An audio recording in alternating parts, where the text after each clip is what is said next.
CBS News, the White House. While signing the Lake and Riley Act into law and as his migrant crackdown rolls along, President Trump signs an order to use Guantanamo Bay as a migrant detention facility. We have 30,000 beds in Guantanamo to detain the worst criminal illegal aliens threatening the American people. Some of them are so bad we don't even trust the countries to hold them because we don't want them coming back, so we're going to send them out to Guantanamo. Cuba calls the plan an act of brutality. Health Secretary nominee RFK Jr. faces tough questions about his controversial views on vaccines at a heated confirmation hearing. CBS's Erica Brown. In his opening remarks, he emphasized his agenda to make America healthy again and tried to clarify his stance on vaccines. News reports have claimed that I'm anti-vaccine or anti-industry. I am neither. I am pro-safety. Senate Democrats forcefully pressed him on the issue. Are you lying to Congress today when you say you are pro-vaccine? Or did you lie on all those podcasts? We have all of this on tape, by the way. Erica Brown, CBS News, Capitol Hill. 24 miles east of Asheville, North Carolina, a tree that fell on a power line during high winds in Old Fort today caused a wildfire and evacuations. Darian Davis with the United Cajun Navy, a disaster relief nonprofit, says the region has been hit hard since Hurricane Helene last September. We have the hurricane, then we have the flooding, then we have the mudslides, and we have the winter storm, right? It's one thing on top of the other, right? So it's just learning to pivot and do the best you can. The Old Fort fire is 15% contained. This is CBS News. Brought to you by Progressive Insurance. You could save big when you bundle your auto, home, motorcycle, RV, or boat. Visit Progressive.com. Wesley is a truck driver. I drive a truck, and I love what I do. A truck driver with IRS troubles. They told me I owed them $43,000. It got really bad. Quite a few letters in the mail. They were talking about wage garnishment, coming after my house, my car. Yeah, they don't play around. I seriously thought that I was going to lose everything. One sleepless night, Wesley finally made a call to Optima Tax Relief at 2 a.m. Kind of figured I'd get a machine, but I didn't. I actually got to talk to an actual person in the middle of the night. He found just what he was looking for. Oh, they were great people. You need a team of people that know what they're doing. Optima Tax, they know what they're doing. Optima Tax Relief came through with flying colors. I saved an incredible amount of money. Happy don't even come close. I was absolutely overjoyed. Take Wesley's advice. If you're in any kind of trouble with the IRS, call Optima Tax Relief. Don't trust anybody else. Call Optima for a free consultation. Call 800-343-6460. 800-343-6460. 800-343-6460. Optima Tax Relief. Some restrictions apply. For complete details, please visit OptimaTaxRelief.com. A famous movie duo returns for a Super Bowl commercial. CBS's Deborah Rodriguez with a peek. I can't believe they let us back in this place. Why? Hello? Nobody remembers that. Meg Ryan and Billy Crystal are back at Katz's Deli in New York City in a new Hellman's Mayo ad. Oh, my gosh. Oh, boy. So good. A la 1989's When Harry Met Sally, actress Sydney Sweeney's the customer now, instructing the server. I'll have what she's having. Ryan and Crystal had teased a reunion on social media. The ad was unveiled on CBS Mornings. Deborah Rodriguez, CBS News, New York. Earnings reports have been rolling in. Tesla results missed estimates, citing lower vehicle prices. Microsoft reports profits of just over $24 billion in the recently ended quarter, but shares slid on worries over its cloud computing business. And social media giant Meta beat estimates as AI investments surge. Jennifer Kuiper, CBS News.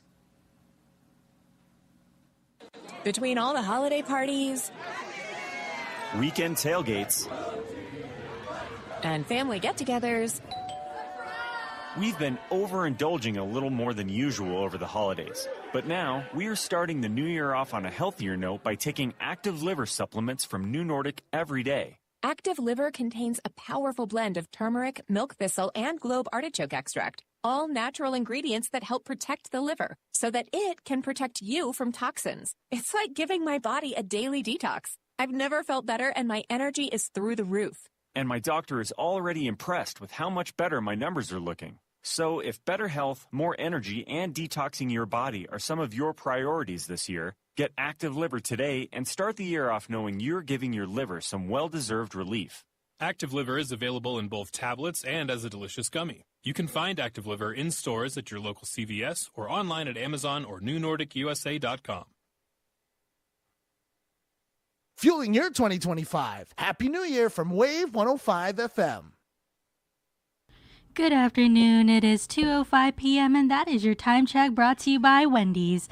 Wendy's has something new on their menu, the Mushroom Bacon Cheeseburger. Try their deliciously indulgent sandwich made with juicy beef, crispy applewood smoked bacon, savory roasted mushrooms, Munster cheese, and a creamy garlic spread, all on soft toasted bun. Choose wisely, choose Wendy's. Hey, what's going on, Guam? Dicey Dice here, and I'm inviting you to on Power 98 Monday to Friday from 10 a.m. all the way to 2 o'clock in the afternoon. We are covering anything and everything from entertainment, headlines. We are doing sports, giveaways, and more. And don't forget, the show is all being brought to you by Riga Royal Laguna Guam Resort, McDonald's. I'm loving it. Shouts out going out to Vitali's Italian Restaurant, Wise Owl Animal Hospital, Lotte Hotel, and Golf Espresso. Rolling with Dice in the middays, Monday to Friday, 10 a.m. to 2 o'clock on Power 98 FM. Hungry for a big meal? Meet your match with Chili's Bundles. With 3 bundles to choose from. Each bundle delivers big on all the flavors you crave, starting at $30. The Tex-Mix Bundle features flavors from south of the border entrees like the brisket quesadilla or the Chipotle Fresh Mix Bowl and tacos. Indulge in the classic bundle of the humongous Bacon Rancher Burger and Fajita Combo. Got a bigger appetite? Then go for the Premium Bundle with a half rack of ribs and honey Chipotle shrimp and steak. Plus, all bundles come with our chips and salsa to get the party started. At Chili's, more life and delicious bundles happen here. Good afternoon. You are tuned into Wave 105.1 FM on the Brightside with Pauly Suba every weekday from 2 p.m. to 6 p.m. You can listen to us on our website, thewave105.com, or watch us live on YouTube, Wave 105 Guam. If you want to reach us on the line, please call us at 671-922-1051 or 1052. You can also WhatsApp us at 671-922-1051. The Brightside is brought to you by Chili's Grill and Bar. At Chili's, more life, great food, and memories happen here. GTA, we start with you. Sherwin-Williams is hiring inside and outside sales. Apply in person Monday to Friday, 8 a.m. to 5 p.m. Call 671-646-8050 or email your resume to sw@pri-guam.com. Subway, eat fresh in just a few clicks. Order online at subwaypacific.com for pickup at your convenience or for delivery right at your doorstep. Online ordering at subwaypacific.com is powered by Good to Go, we deliver. At Subway, you gotta refresh to be fresh.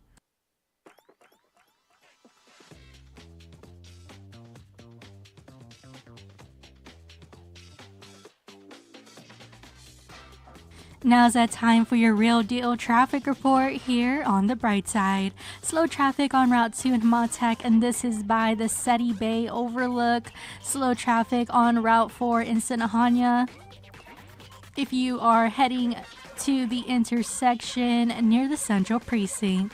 Slow traffic on Route 4 in Hagåtña. Route 4 and 33 in Hagåtña. This is at the intersection and near the Agana Library. Slow traffic on Route 1 in Adelup north and southbound at the intersection in front of the governor's office. Heavy traffic on Route 1 to Manning if you're heading southbound to the intersection, and that leads to Route 14 or near the ITC building. Slow traffic on Route 1 to Manning if you're heading northbound to the intersection and near the John F. Kennedy High School. And that is your real deal traffic report here on the Brightside. The views and opinions expressed in this show are that of the show hosts, guests, and callers. They do not necessarily reflect the views and opinions of the staff and management of Wave 105 FM, Glimpses Media, or any of our partners. As we strive to provide quality, respectful, and engaging content, we welcome you to participate in the conversation. Thank you for tuning in to Wave 105 FM, the sound of Guam. Enjoy the show.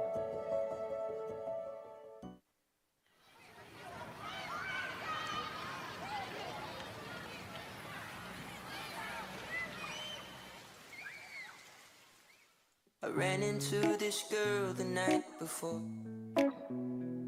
She reminded me of a golden shore. She was nothing like your average girl next door. She liked DVDs, tattoos, and Paramore.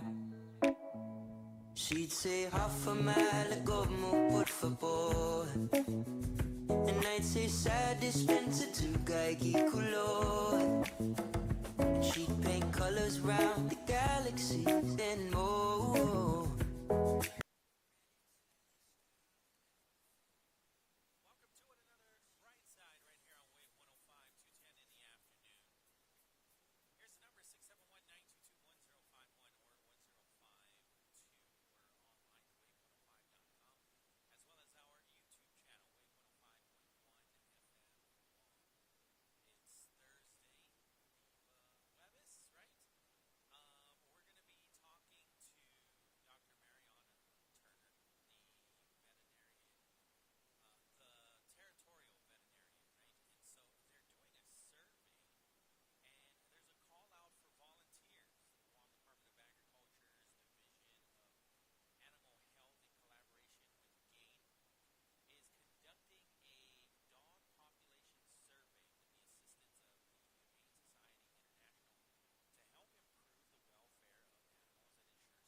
So back then, they were not surveying cats. And so this year, when we do it, this is kind of a new thing that Humane Society, obviously it's been over a decade since they were here, and so they've improved their process a lot, and so they're wanting to do, this will be the first cat survey on Guam. Oh, wow. But in 2014, this is where, you know, all of the stuff that we talk about with the stray animals and how many animals we have on Guam, it came from that original survey in 2014, which said that there were about 60,000 dogs total on the island, and then about 20,000 stray free-roaming dogs on the streets, you know, because sometimes it's hard to tell when they're on the street. Is that truly, like, you know, a street dog, or is that somebody's own dog, or is it a community dog that, like, multiple people own?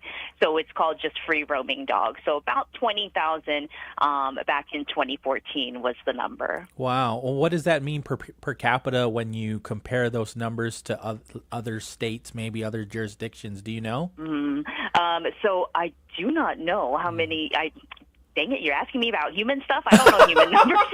No, but so I'm not sure how many humans we had on Guam in 2014. No, I but mean, we say about now there's like about 2 dogs per, two people for 1 dog on Guam, and which is relatively high. Sure. Okay. That's kind of where I was trying to go to. Like when you compare to other jurisdictions or other states where maybe you were a veterinarian, right? And the stray dog or stray cat population, how does our stray dog population compare to those jurisdictions? Yes, absolutely. I mean, compared obviously to like the mainland U.S., that's done a lot of work, you know, to reduce the number of stray animals. You know, Guam has a really high number of stray and free roaming dogs on the island.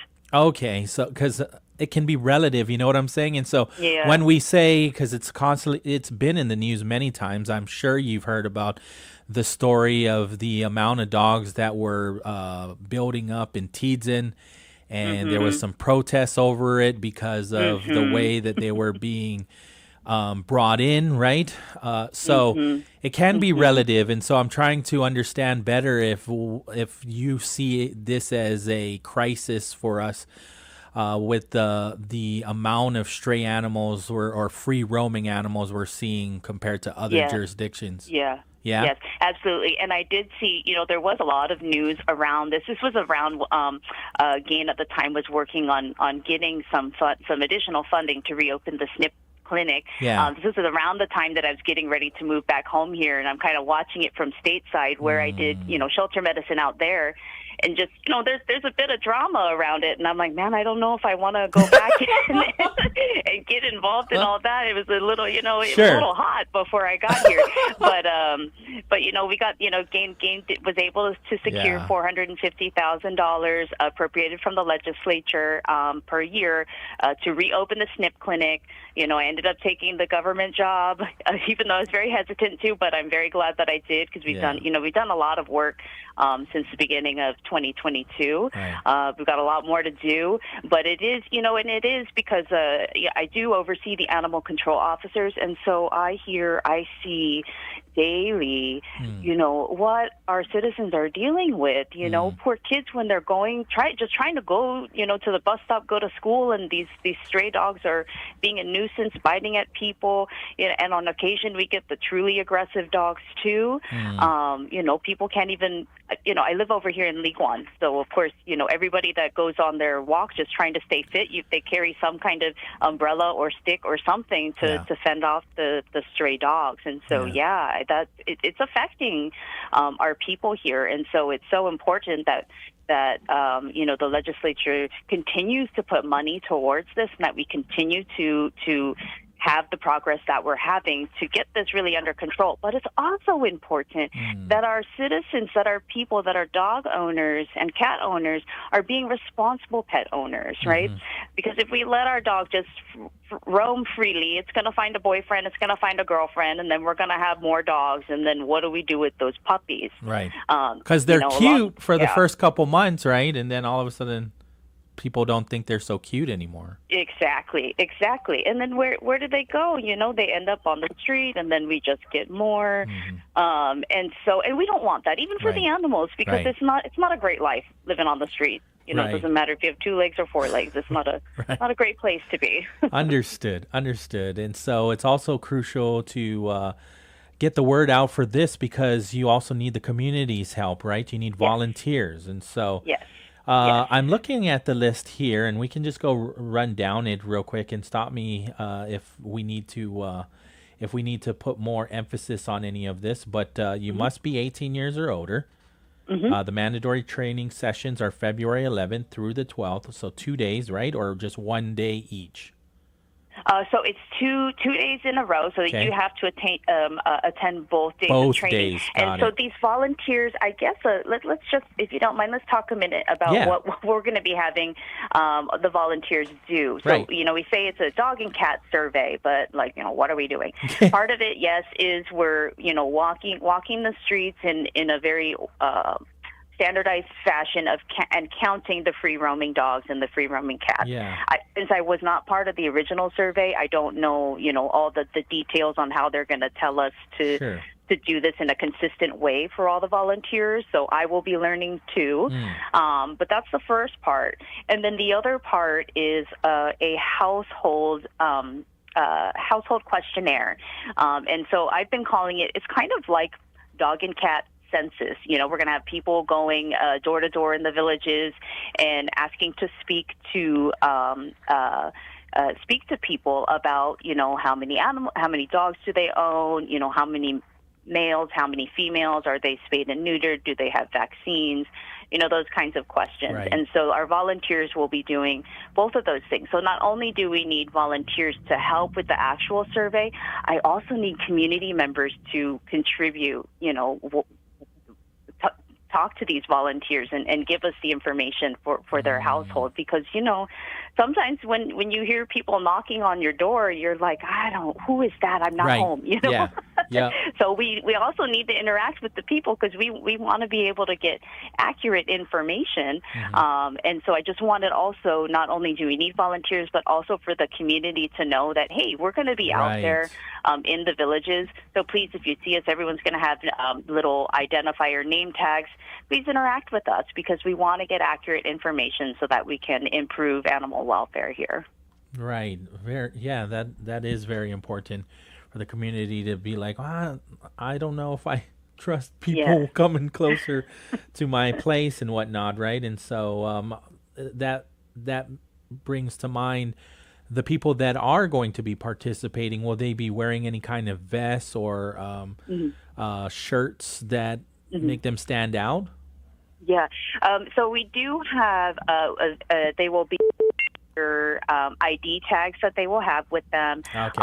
And then we're also going to have letters to offer to people. We don't have any identifiable T-shirts. I think that's a really great idea.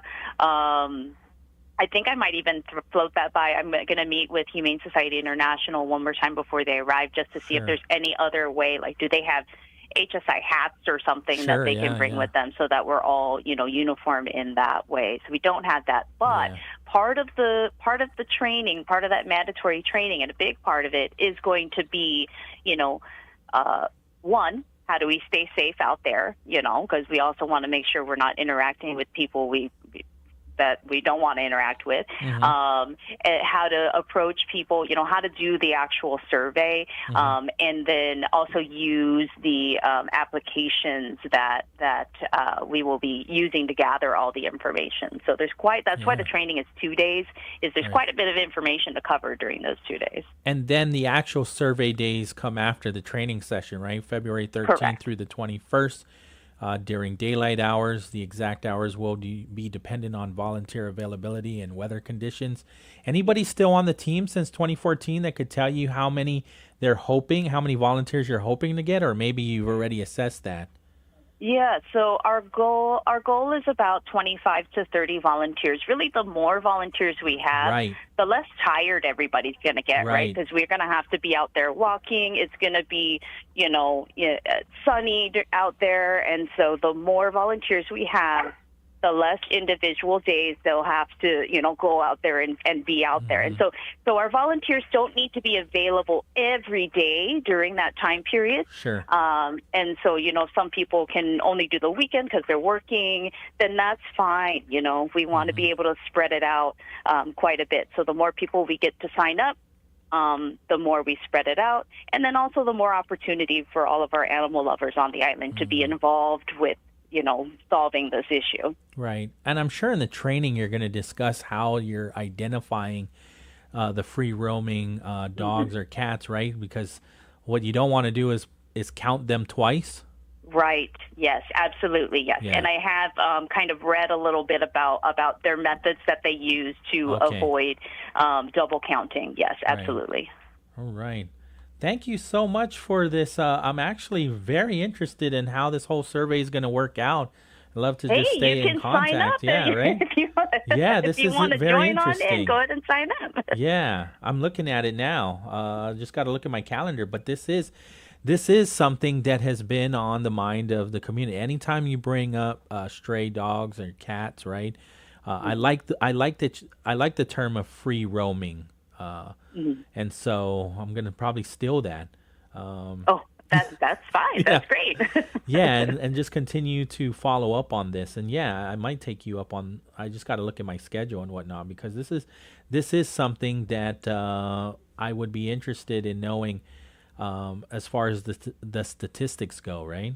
Mm-hmm. Yeah. Yes, absolutely. We'll be doing this, and then Humane Society International will be, doing all the analytics, and they'll write the papers similar to the 2014 one. Right. And then actually our goal is now, because we can't just wait for HSI to come out every time we want to do this. But the point is, hey, I want to know how they do it, so we can do this here. Yeah. So we can repeat it. Repeat our census every 10 years or whatnot, and dog counts we can do at any point. So that's my real goal, is to let's get that information, let's keep that going here. We don't need to wait for them to keep coming back. They've already said that if we could decide to continue it, we can send them our data and they'll analyze it for us. That is interesting. So that's the goal. So we really want to keep track. Is SNP performing where it needs to be? Are we actually decreasing, or do we need to kind of change it up? So that's the point behind all this. Where do you send the data though, so to possibly get more funding or address the issues? So once we get the survey done, everything's analyzed, we have the numbers. Now, anytime that you're looking for grant funding, although right now is not the greatest time to be looking for grant funding, but assuming everything will eventually settle down. Sure. If you want to get grant funding, you got to have solid numbers. We can write the most beautiful thing about how, all these dogs are roaming the streets and their health is bad and they're biting people, bothering people, stealing their Zoris. Grant writers don't really care about that. They want to know this is how many dogs we have. Right. This is if you give us this amount of money, we will be able to decrease it by this amount. So having the survey, having solid numbers is going to help us to be able to get grants. There you go. Thank you so much for this information. I'll stay in touch for sure with you. Volunteers are needed to help survey Guam's dogs and cat population from February 11th through the 21st. I have the link here. We'll put it on our YouTube channel as well. You can also email animalcontrol@doag.guam.gov for more information. Did I miss anything else, Dr. Turner? No, I think we hit all the highlights. Nice. All right. Thank you so much. Thank you so much for the work that you do. It's a lot of times they get unnoticed. You and your team with DOAG, and then also up again too. All the volunteers that do all the really good work out there. Yes. Yeah. Thank you very much. It's a lot of work, and it takes an island. So we're getting there. Yeah. Thank you so much. I appreciate this. Yes. Thank you. Okay. Adios. Bye-bye. 2:27 in the afternoon. We're going to take our break. On the other side, it's the Academy of Our Lady of Guam takeover once again. Conversations with Cougars are coming up from 2:30 to 3:30. It's Lincoln Badassi's journalism class. They're all seniors. They are up next right here on Wave 105. CBS News correspondent Jim Krasula reports now on more controversy involving books and education in Florida. It has infuriated many professors in Florida, amounting to outright censorship, they say. Officials with the State University System of Florida, which educates nearly 500,000 students, have started studying college textbooks, looking for anti-Semitic material, while conservatives have long pushed to have K-12 school curriculum looked at for inappropriate material. Such scrutiny has been rare in higher education. Jim Krasula, CBS News. WNBA star Brittany Griner plans to sign with the Atlanta Dream, according to what a person familiar with the agreement told the Associated Press a few hours ago. Griner has spent her entire 11-year career with Phoenix. She's expected to sign only a one-year deal because a new collective bargaining agreement with a hefty salary increase is expected to take effect in 2026. Michael Toscano, CBS News. When you're hiring, have you ever felt like you're missing out on meeting truly great candidates for your roles? It seems impossible to find them, but they have to be out there somewhere, right? Well, they're not hard to find when you know where to go, and that place is ZipRecruiter. And right now, you can try ZipRecruiter for free at ZipRecruiter.com/free. ZipRecruiter helps 10 million people with their job search every day. And because these people are actively looking for jobs just like yours, it's easy to find the right person right away. In fact, 4 out of 5 employers who post on ZipRecruiter get a quality candidate within the first day. But if you're not using ZipRecruiter, you're missing out. So see what it's like when the impossible is easy. When you go to ZipRecruiter.com/free right now to try ZipRecruiter for free. Once again, that's ZipRecruiter.com/free. ZipRecruiter.com/free. Never miss out on great candidates with ZipRecruiter. Last I checked, only Jack in the Box has a meal with your choice of entree and 2 sides, even breakfasty ones, plus a drink served all day. I'll check again. Yep, just me. At Jack, every bite's a big deal. Limited time only. Participation may vary. Welcome to Jack in the Box. Attention class of 2025. Are you ready? The Power 98 Senior Challenge is back, but this time we're stepping it up. Forget about lip syncing. We want to see your creativity and your moves. Sign up for the Power 98 Senior Step Up Challenge today for your chance to win cash money for your senior class. The video challenge you've been prepping for since freshman year is here. Email Kyle at power98.com now for more details. The Power 98 Senior Step Up Challenge is presented by Domino's Pizza, the Agania Shopping Center, GTA, Wave 105.1 FM, Route 99.5 FM, and the station powering the best days of your senior year, Power 98. Pat's Tinting and Detailing offers premier services from complete interior cleaning and VIP detailing. And to keep you cool, Pat's also offers factory, ceramic, blacked out, and based-approved auto tinting. For more information, call 647-SLAM. Start the year off right with a fresh value meal for just $8 at Subway. Choose a 6-inch sub from a select menu, add a 21-ounce Coke Zero Sugar, and a bag of baked Lay's chips, all for only $8. The $8 fresh value meal is here for a limited time only at Subway. You gotta refresh to be fresh. You work all day. Nights are for relaxing. Tune in Monday through Thursday for Light Nights here on Wave 105 FM. Designed to help you chill and forget about the stresses of your day. The wave doesn't stop, but it sure can slow down. It's Light Nights, Monday through Thursday nights till midnight only here on the Sound of Guam. Wave 105 FM.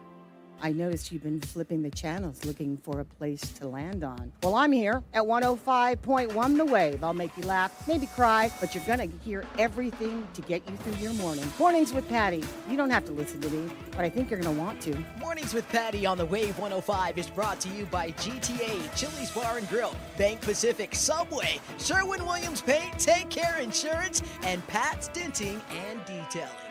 Hi, I'm Silas, and I'm 10 years old. Man, things are crazy these days. Why can't it be like 10 years ago? The milk was good, everyone carried me everywhere, and the music was awesome. Maybe milk's $12 a gallon now, and nobody can lift me. But we can bring the music back. Oh, you wanted it, and now you got it. All the hits from the 2000s back on the radio. Every afternoon starting at noon with Maximum Millennium. Maximum Millennium, only here on the Sound of Guam, Wave 105.1 FM. One pill can kill. Fake pills often contain fentanyl. It only takes 2 milligrams of fentanyl, equivalent to a few grains of salt, to be lethal. Fake pills are often sold on social media platforms, making them available to anyone with a smartphone. Talk early and often to youth about the dangers of misusing prescription drugs and the lethal dangers of counterfeit drugs laced with fentanyl. Stay informed, stay safe. One pill can kill. This public service announcement is brought to you by the radio stations of Glimpses Media Group, Wave 105 FM, and Power 98. Hafa Adai, Guam. Johnny Atulai here, inviting you to tune in to Vet Talk Show every Wednesday from 6:30 p.m. to 8 p.m. Join the wave of conversation where Miss Bobby and I address veterans' concerns and benefits for you, only on Wave 105.1 FM. KGUM FM, Aganya, Guam. The Sound of Guam is Wave 105 FM.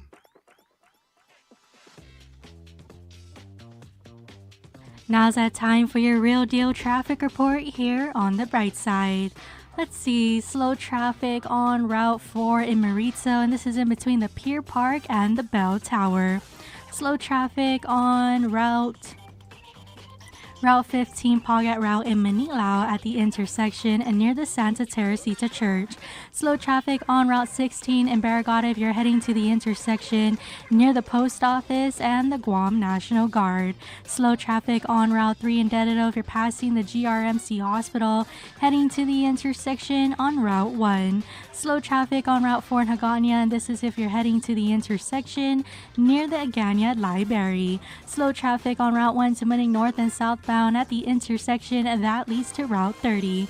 Heavy traffic on Route 1 in Tumuning if you're heading southbound to the intersection that leads to Route 14 or near the ITC building. Slow traffic on Route 10A in Tumuning if you are heading to the intersection in front of the Guam Airport. And that is your real deal traffic report here on the Brightside. The views and opinions expressed in this show are that of the show host, guests, and callers. They do not necessarily reflect the views and opinions of the staff and management of Wave 105 FM, Glimpses Media, or any of our partners. As we strive to provide quality, respectful, and engaging content, we welcome you to participate in the conversation. Thank you for tuning in to Wave 105 FM, the sound of Guam. Enjoy the show.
Buenas and Hafa Adai. Welcome back to our second edition of Conversation with Cougars. I'm Myra Laquata, your host for this segment.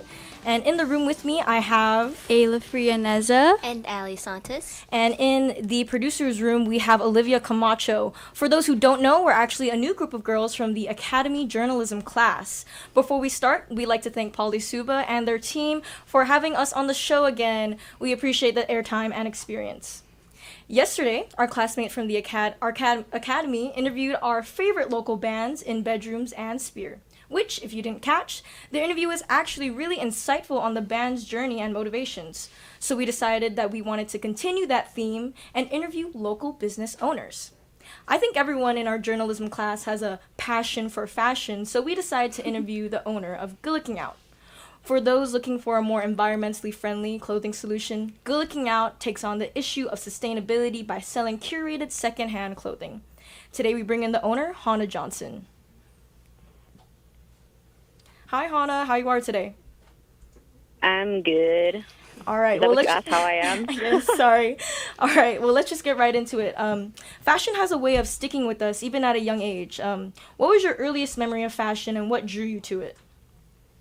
Oh man, honestly, like if we're gonna go far back as to like when I was like a kid, I would say my mom used to dress me in stuff like I'm totally just gonna age myself, but like back in the 90s, like she had me in like Stussy and all that stuff, like striped jorts. And now that I look at photos from back then, I'm just like, whoa, low key, those are pretty like sick fits. And so, you know, unconsciously, that was kind of like the beginning, I would say.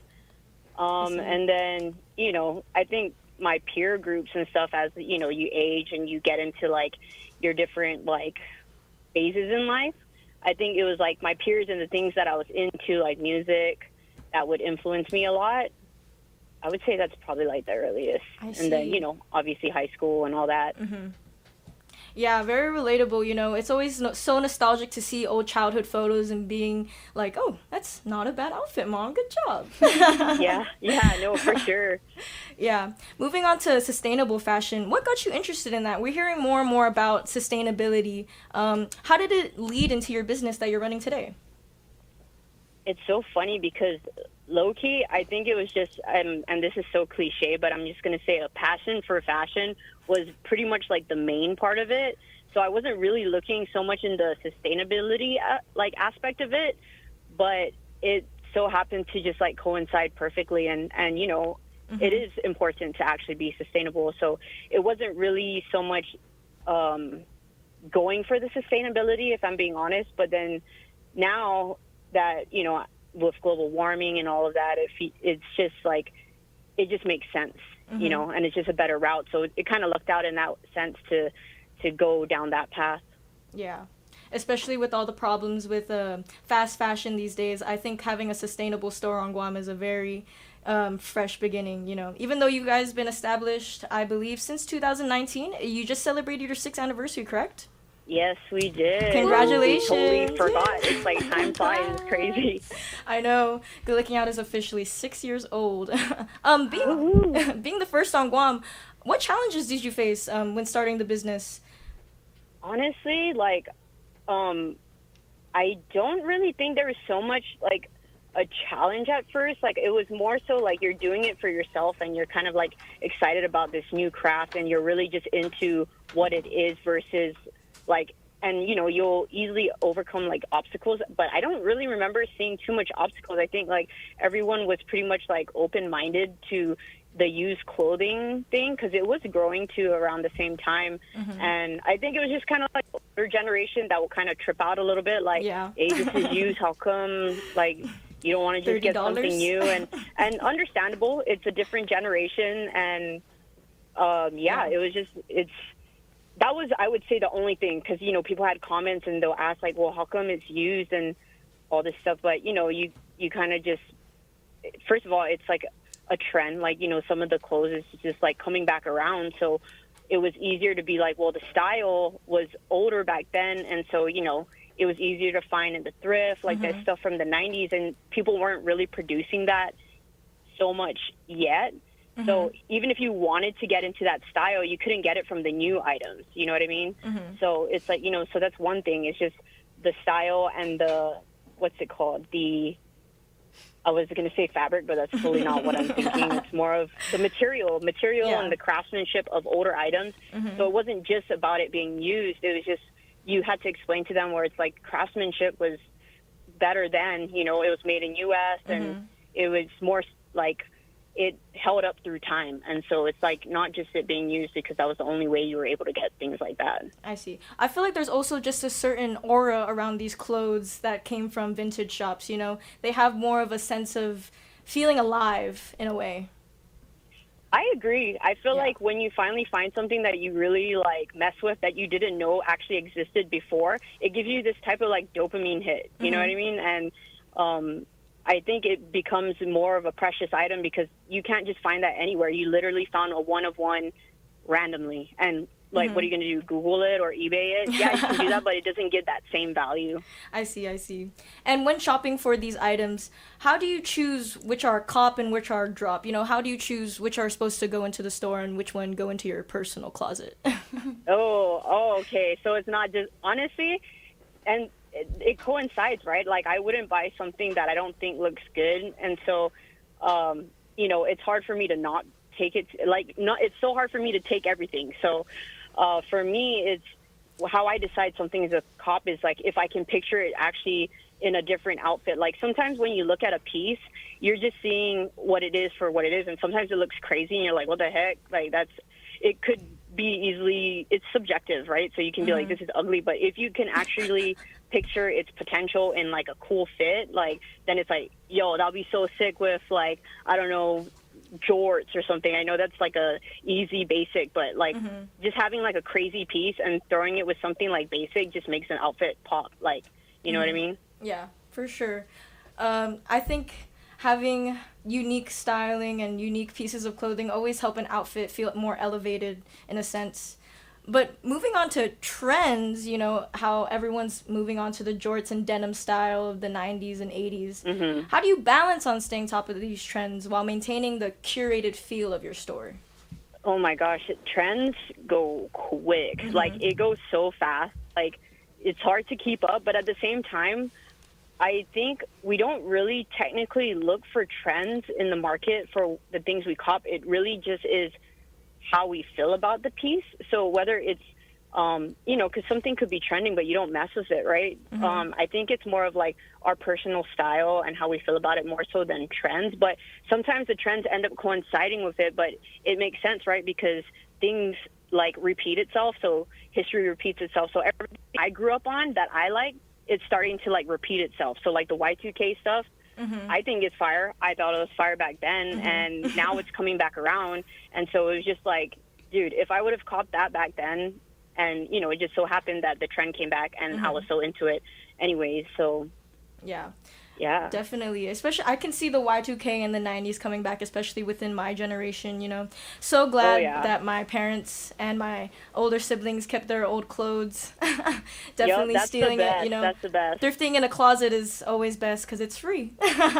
Yeah, and then the other thing is, too, it has, like, way more sentimental value because it was actually your parents at one point, and, you know, it's been with them for how long, and so now it's yours. And that's with me. When I get stuff from my parents, I'm like, there's no way I'm putting this in the shop or, you know, letting this go. Like, it's going to stay with me. It means more than just finding it itself, you know what I mean? Sometimes I look at a piece they give me and I'm like, you were cool back then, you know? You're like, you don't expect them to wear these types of items and clothing or any, like, these shoes, you know, and they bring it all out of the closet like, my lore is for you. Yeah. Yup.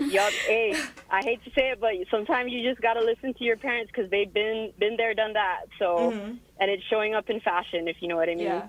Is there anything that showed up in fashion or trends that became really popular that you didn't expect, you know, that you brought into the store and whatnot? Dude, low-key, I grew up in the Y2K era, and, you know, when I look back at some fits, I'm like, yo, that is crazy. Like, I think midway before Y2K came back, I was like, there's no way these low-rise are ever coming back. I'm not even lying. This is what I thought. I was like, there's no way. You know, you see, like, Disney Channel stars and stuff rocking, like, the craziest stuff, and you're like, what a crazy era. But then what happened? It's slowly coming back. Low-rise jeans are what's up. Low-rise jeans and capris. Bootcut, denim. It's all coming back, you know, like True Religion. I was like, wow. And then even like the Y2K for like the guys where it's like the gaudy prints, like Affliction and Tap Out. I did not see that one coming, and it came by storm, honestly. Yes. Moving back to sustainability, thrift shopping is not only stylish, but also great for the planet. Have you noticed that more people are becoming aware of the environmental benefits of secondhand shopping? How is that shifting consumer habits? 100%. Like, honestly, I feel like people are more inclined to first go to a thrift store before they actually go and buy something new in a store. And so I think it's becoming more sustainable also, too, because it's a trend. So that actually helps with the sustainability aspect of it, is that more people are hopping onto it because of the trend, but it's also impacting the environment because it's less consumerism with fast fashion, you know? So I just think it goes hand in hand, whether it's trend and sustainability. And then with that just opening up, I think people are learning more about sustainability because of the trend. You know what I'm saying? Thank you for that input. Going on to the business side of the store, running it can be demanding. What keeps you motivated and inspired to keep going? What inspired me to keep going? Honestly, I think it's easy to be consistent if it's something you love and it's a lifestyle that you love it more than what would be difficult, you know. For sure. And it doesn't fit everyone's lifestyle. Like, running a business, it does get demanding, and if it doesn't fit your lifestyle, then it doesn't fit your lifestyle. But you have to really have, like, truly a passion for what you're doing to just keep it sustained, and just surround yourself with good people, like a good core group that, you know, when you're feeling out of it, they're there to fill in and to help lift you up as well. And so that's super important, especially like as a business owner. Like, even if you're the one who core owns the business, I think surrounding yourself with good people helps tremendously, because not every day you're not going to always be on it. You're not always going to hype yourself up. So it's important to have others around you to hype you up.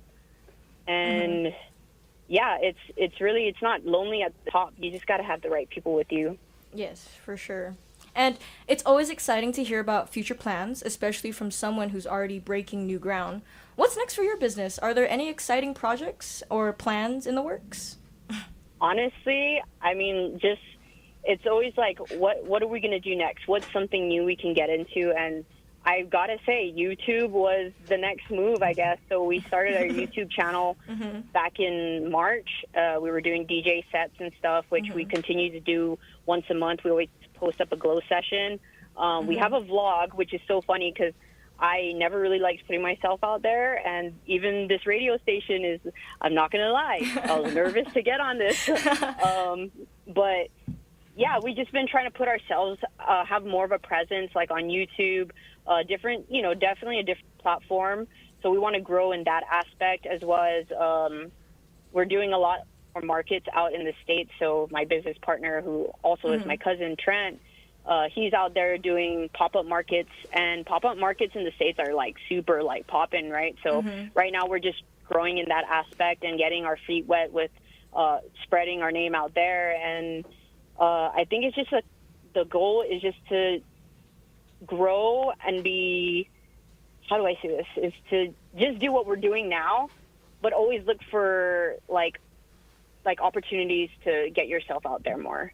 And so there's not really like a set plan. We're literally just living day to day, month to month. And if something inspires us, then we'll be like, yo, let's do that. Okay, shoot, down. And then if it don't work out, it don't work out. But that's really pretty much how we, I guess, grow. It's just take on something that we feel might be a good route. And it's not really a specific thing. It's just some random thing off the top of our heads.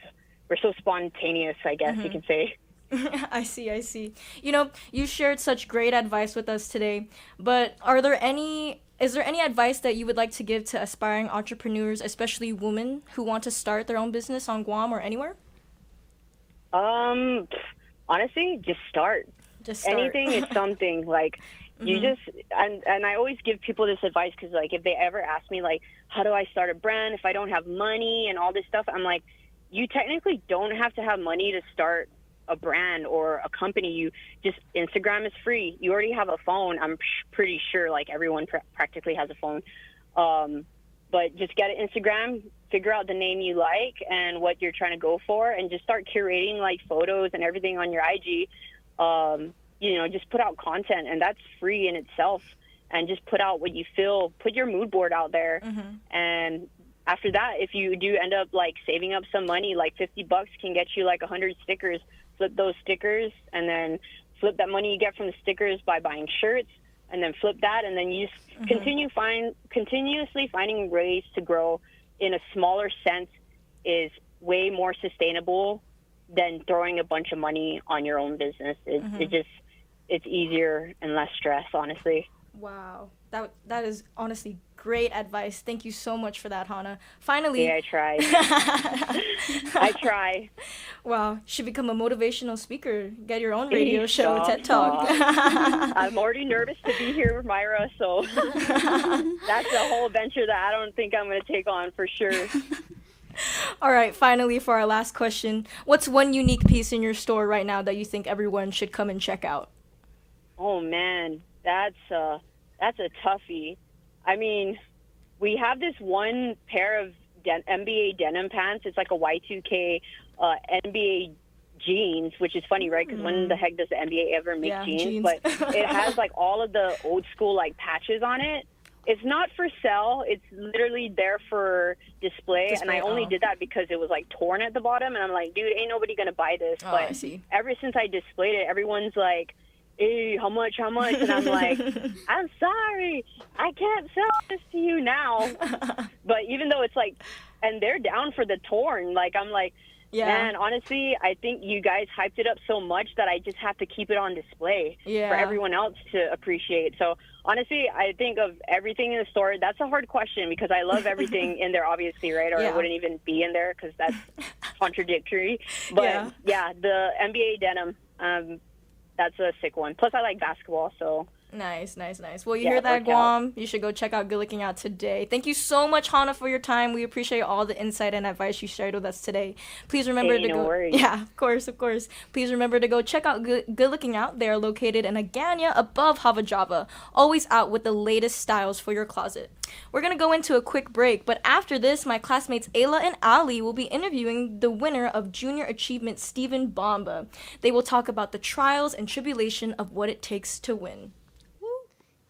The damage from a missed credit card payment. I'm Mark Hamrick with a Bankrate.com Personal Finance Minute. Having access to a credit card is akin to a necessity, and it's important to be attentive to making timely payments. Most credit card issuers regard a payment late when the due date has passed. A missed payment typically carries the same penalties as when making less than the minimum payment due. Delinquent for 30 days, you can manage if handled quickly. Some card issuers allow a single missed payment before they charge a late fee, but this is when your credit rating begins being put at risk. 2 payment cycles missed, 60 or more days, credit issuers begin wielding the high-risk label. Once the 90-day mark's violated, some banks will begin to seek to recover the full balance owed. Past 120 days and the debt is charged off, transferred to a third party. More damage to your credit rating. To avoid all of that, try to pay off your debts within the month they're charged, and you'll avoid paying interest. For more, check out Bankrate.com. I'm Mark Hamrick. Hey, what's going on, Guam? Dicey Dice here, and I'm inviting you to join me on Power 98 Monday to Friday from 10 a.m. all the way to 2 o'clock in the afternoon. We are covering anything and everything from entertainment, headlines. We are doing sports, giveaways, and more. And don't forget, the show is all being brought to you by Rigoroa Laguna Guam Resort, McDonald's. I'm loving it. Shouts out going out to Vitali's Italian Restaurant, Wise Owl Animal Hospital, Lotte Hotel, and Golf Espresso. Rolling with Dice in the middays, Monday to Friday, 10 a.m. to 2 o'clock on Power 98 FM. Going out to eat? Keep a close eye on your bill. I'm Brian Van Miller on business. It's getting pretty common to see some extra charges on the bottom of your bill. Sometimes it's gratuity, especially if you're a large party, or there might be extra taxes or a restaurant surcharge. But now some people on TikTok are pointing out a new charge. They're spotting a charge for insurance. People are posting pictures and videos of extra charges that, when questioned, turned out to be used to cover things such as employee insurance and liability insurance. Some restaurant owners who impose these charges say it can often be removed from a bill if you simply ask about it. And according to industry experts, the extra money restaurants are bringing in might not even be going to the servers and employees, which they say is also a fair question. This practice really picked up steam during the pandemic, when businesses were focused on doing what they could to survive. Now it remains in full effect while they try to earn money back that was lost. So maybe take a close look at your bottom line. Brian Van Miller, CBS News. Get ready for an exciting afternoon with me, Ed Suarez, on the Ed Suarez Live Show, Monday through Friday. Tune in for your daily dose of motivation that will kickstart your drive, a self-care corner to nurture your soul, and stay tuned for the games and giveaways. The Ed Suarez Live Show is brought to you by Pure Swing Golf, FHB Health Center, Burger King, Rotary Sushi, GTA, Rui Spa, and Live House Guam. Tune in to Ed Suarez Live on Power 98.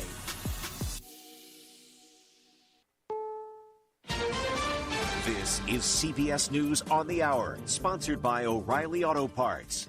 I'm Jennifer Kuiper. A huge emergency response on and along the Potomac River near Reagan-Washington National Airport after a passenger jet crashes midair with a military helicopter. The FAA says the flight was traveling from Kansas City to D.C. CBS's Chris Van Cleve. The CRJ 700, it would have been operating as an American Airlines flight, would have been painted as American Eagle. It's operated by PSA, which is an airline owned by American Airlines, and a military Black Hawk helicopter. This area is not far from Bolling Air Force Base. It's right across the river from Washington Reagan. It appears that as this plane was coming into land, not far from the airport at all, on final approach, it somehow collided with a helicopter. The FAA has grounded flights at Reagan National Airport. According to a defense official, 3 soldiers were on board the Black Hawk, no senior officials. And CBS's Christine Johnson also reports. CBS News has confirmed there were 60 passengers and 4 crew members on board that departed from Wichita, Kansas. White House Press Secretary Caroline Leavitt said President Donald Trump has been made aware of this situation. And Trump calls this a terrible accident, says may God bless their souls, and he thanks first responders for their work.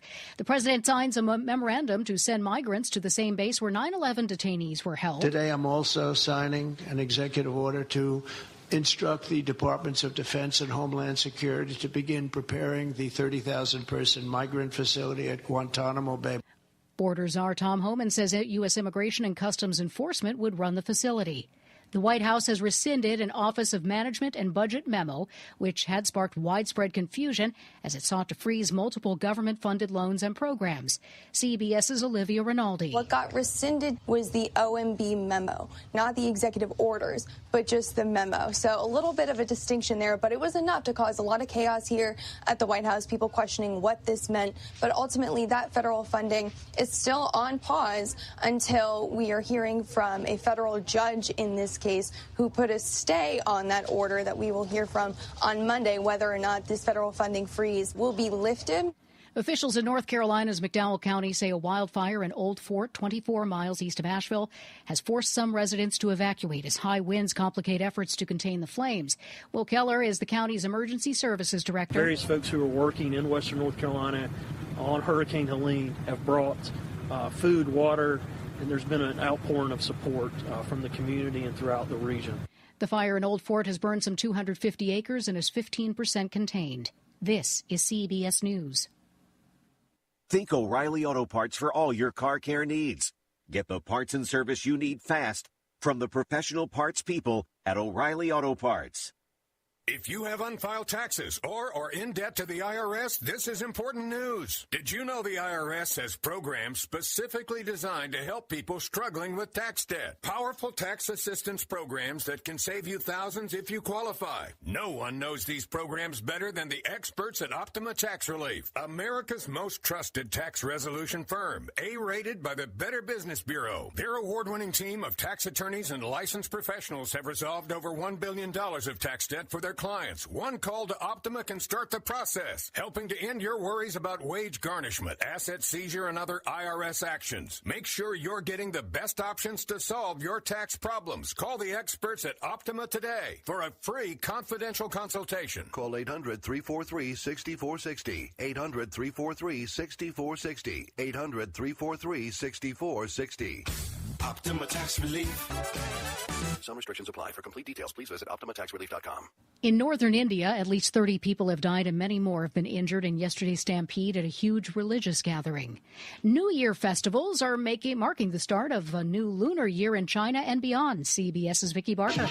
Drums and cymbals crash and dragons dance. Traditional New Year observances are being held across Asia and beyond.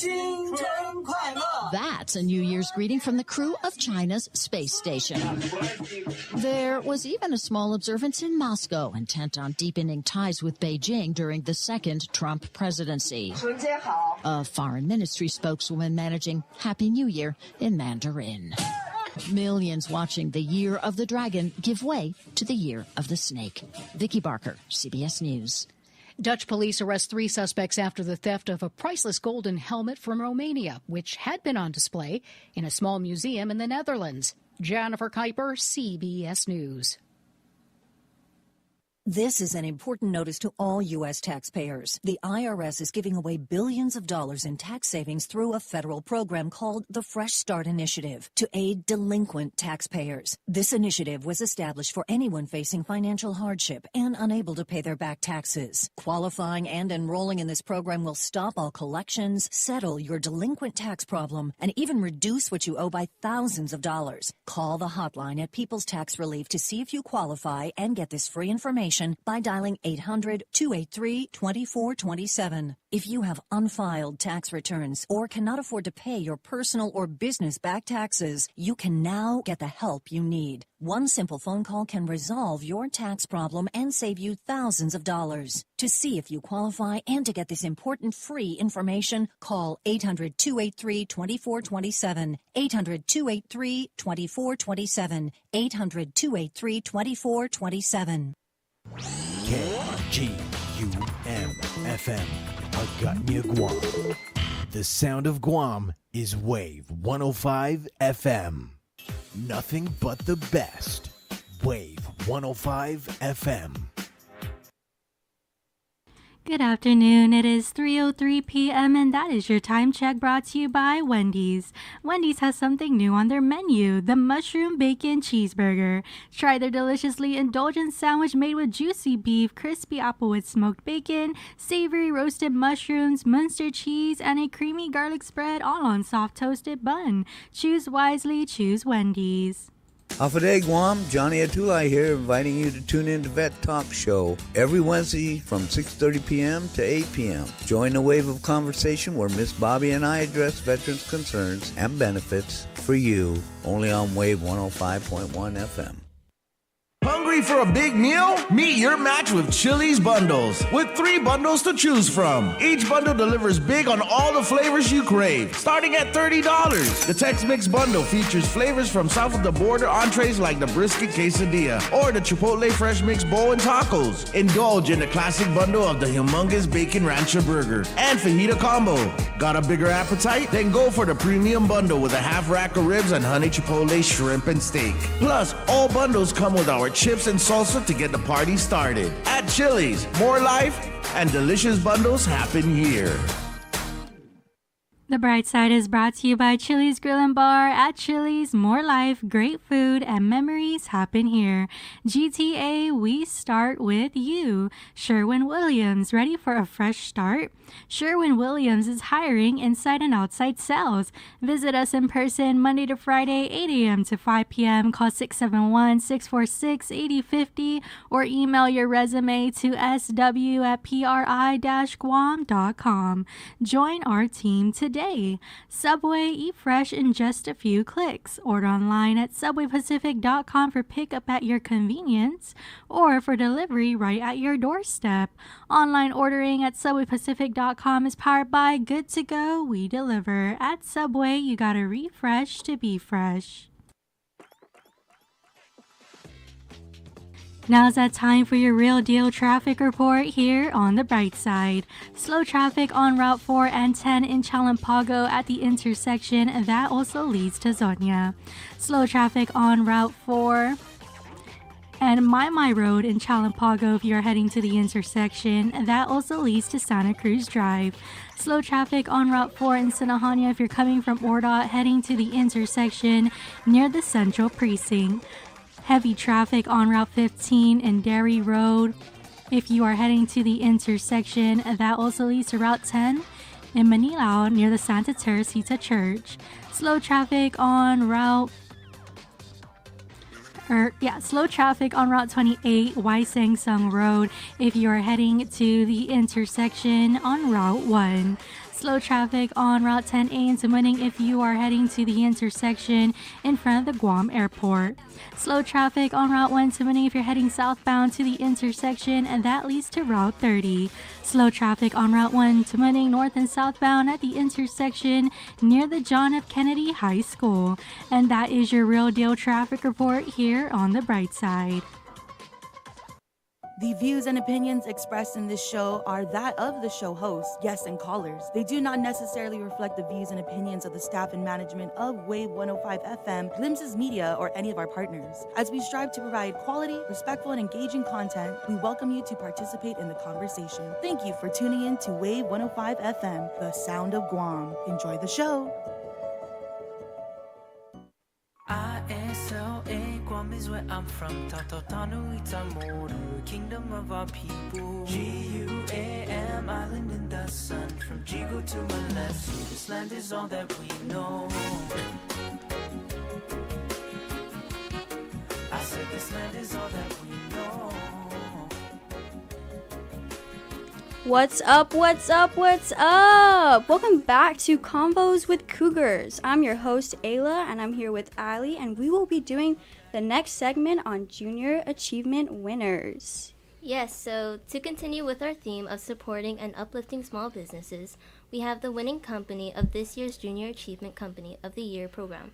So this year, the Junior Achievement program is actually celebrating the 50th year anniversary of educating students around the island on the ongoings of running a business. This program allows students to fully immerse themselves in starting and selling their own business.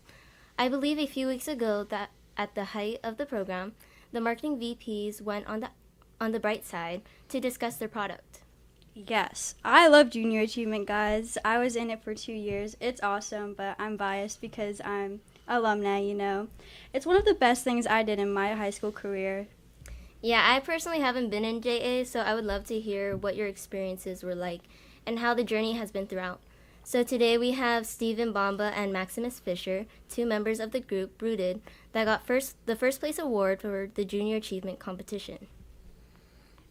So hi, I am Stephen Bomba. I am the COO of Rooted. Hi, I'm Maximus Fisher, the CFO of Rooted.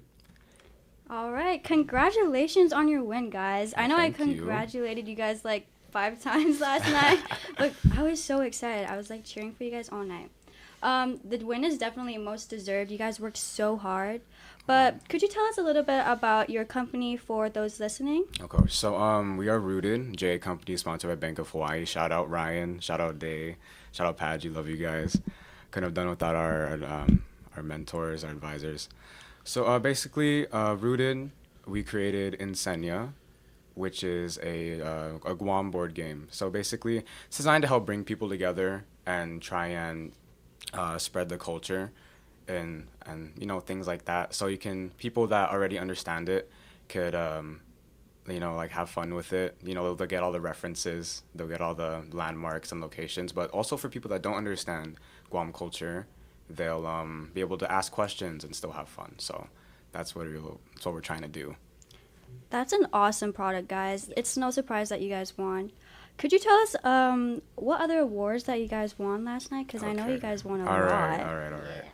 So, this might not be a complete list, but we're suffering from success. We have too much. Okay. Period. So from what I was able to decipher, we got a second place product of the year. All right.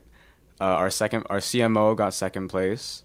Our COO got second place. You know what's up. We got first place for financial management. That's our CFO over here, Max. He did that. We also got first place on our stage presentation. So like when we were at the mall, we talked the best, apparently. We got first place on our annual report. That's mostly Maddie's doing, So shout out to Maddie, our CEO. She's the best. We got first place company of the year, obviously. That's why we're here. And our CEO, Maddie, again, also got first place, which is probably the most deserved award. Yes, shout out to Maddie. She's also a fellow Cougar, but she's representing our academy team in softball right now. So we love you, Maddie. Okay, so Jay has been going on for about 4 to 5 months now. So tell us about your company's journey from the beginning to now. From the very beginning, so actually our company has been together for 2 years now. And in the beginning, we were like, we didn't really know each other that much, but as the months went on, we started talking a lot, we had fun, we went out and did things together, and we ended up bonding so close that I guess all of us now are basically best friends, right? Yeah. And I don't think we could have achieved the success we've had over these past 2 years if we didn't become this close. And last year was a good example of how we were so together. We placed third on Guam, but fortunately we were able to compete in the Asia Pacific competition in Malaysia. And that was one of the best experiences all of us had because we were competing in a foreign country and we were with our friends. And it was such a fun opportunity for us. And this year, it's like last year. We've known each other from the very beginning, and it helped us to get our product and company up and running much faster. And now we can see that it's success from that because we won first place, and now we're gonna go to Japan, and that's such a fun experience because we're gonna have like so much fun again. All expenses paid this time. Yes. I think being a family is a really important attribute in a company. It really reminds me of my team. So what do you think contributed to your success? Of course, what contributed to our success is what Max was saying, our bond that we really grew together. Because, not only do we like each other, but we like what we're doing also. And that's probably also because of each other. So, during the, meetings don't even really feel like meetings, just feels like hanging out sometimes. Yes. And we're productive, too. So, we'll get food, we'll bring the food to the bank where where our headquarters is at, the war room. So we bring our food there, we hang out, we chill. And at the same time, we're like filling out forms or, hand cutting everything. And we're just, we're doing that. So a lot of love all around really helped us succeed. Is there anything you would do differently or is there anything you wanted to do differently or the same thing? Well, not necessarily the same thing, but we definitely wanted. We also made a game last year. You remember Hafa Adai Havoc? That one was product of the year. So yeah, so basically we wanted to come back and do everything but better this time. And I feel like in a lot of aspects we did, in a lot of aspects we didn't. We still had some same problems, like wavering attendance, stuff like that. But yeah, something I do differently is just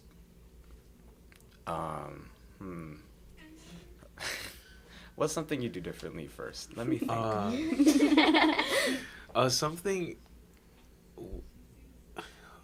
Something I think as a company we could have done differently is just, it's a problem that I'm pretty sure everyone faces is time management. And time management is one of the biggest problems, especially how when you have these deadlines and you have like all these things and like especially how this season felt so rushed compared to last year. Definitely. Yeah, it was meeting all these requirements and having the time to sell and market the product was very minimal for us. So if we could have done it differently, maybe have a better schedule and adjust so we can adjust better to this time crunch. Yeah. Sorry, that was one of my problems, so I didn't have to deal with it because I was the one starting the problems. Yeah. Also, hi Lita. Hi Mom. Hi Dad. Yes. My family's watching. Hi family. Thank you for having them here. Since you work with different students around the island, can you describe your team's dynamic for us? I know you described them as like a big friend group, a family, but were there any setbacks with like a bunch of different people from different high schools? Oh, yeah. So we have a lot of FD and Academy, obviously, but then we have a lot of Harvest kids and, a bunch of other schools. It's mostly the sports that are an issue. So there's a lot of people who were in like basketball or like soccer or something that signed up, but they couldn't show up a lot. And that is what contributed to our attendance being like that. And also like the distance away that the schools were. So like, as I was saying, a lot of us would get like food together and stuff like that. That's like the Academy and FD people. But then a lot of people just had to go straight from school to the bank and they couldn't have that. So that was a problem that happened because of the schools. But hey, we got through it. Company of the year. Yes, Company of the Year, guys. Okay, next question. So, junior achievement companies usually emphasize on different issues around Guam. So, what issues did you guys tackle, and what made you guys want to prioritize this specific issue on our island? One of the main issues that we tackle as a company is how we see that Guam's culture is dying slowly over time, and especially its language. And a lot of kids nowadays don't really know anything about Guam.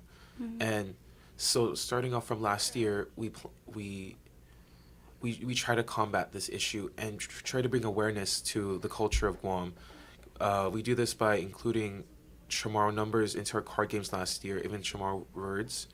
And this year we're doing that by doing like adding the historical like landmarks into our game, so like it adds in like a nice way to learn about Guam's culture, and it's fun and it's like it's creative, and when people are learning they're having fun, and that's our goal. It's just so people can have fun and learn about Guam's culture. And we also want to help Guam's economy too, so we try to source everything locally. And it makes it harder because when we source everything locally, we have to put everything together instead of a company building it for us. And we spend like a lot of hours like hand producing these things, and it's really time consuming and strenuous to our like bodies and stuff sometimes. And it's I breathed in a lot of wood. I love how you guys mention your old products from Insenia and like from now. I think it's really important, but do you think your product really ameliorated this issue on our island? Ameliorated. Improved. Okay. I think so. We had a lot of accounts, of course, you know, from family members, but also from like random people that just came up to us one day.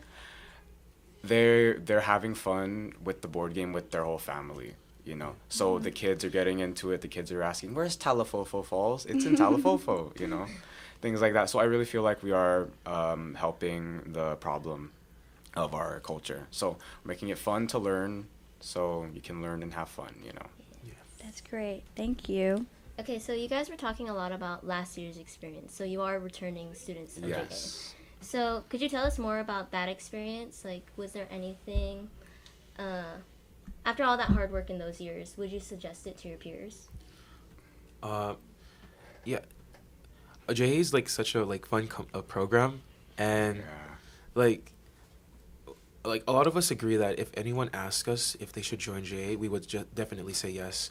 Like a lot of like me and Steven, we had like the same response to one of our like the judges when we were asking. It was just like, if when they asked me, we just said just go for it, because it's you don't know how fun it can be unless you try it, because JA is like is a good experience because you can learn new things and you meet new people and you create bonds that can like very valuable bonds that, and the experiences you can gain is very valuable for the future. Yeah.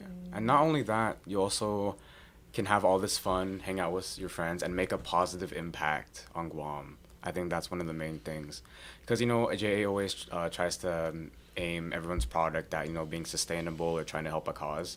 And I feel like JA is really good for that. You know, obviously we're helping the problem of the culture dying, but there's also a lot more problems that a lot more JA companies are, you know, trying to help with. So it's really like a net positive in every way, you know. So you're having fun and you're helping the community or the environment or whatever you're after, you know. Wow, I really wish I joined. Like, hearing all the teamwork you guys had, it feels like it would be a really good learning experience. Yeah, you should have joined. JA is awesome. Are you a senior? Yes. Oh man. Yeah, last year. Maybe you can join Achievement when you're not a junior anymore. You can join just Achievement. Good one.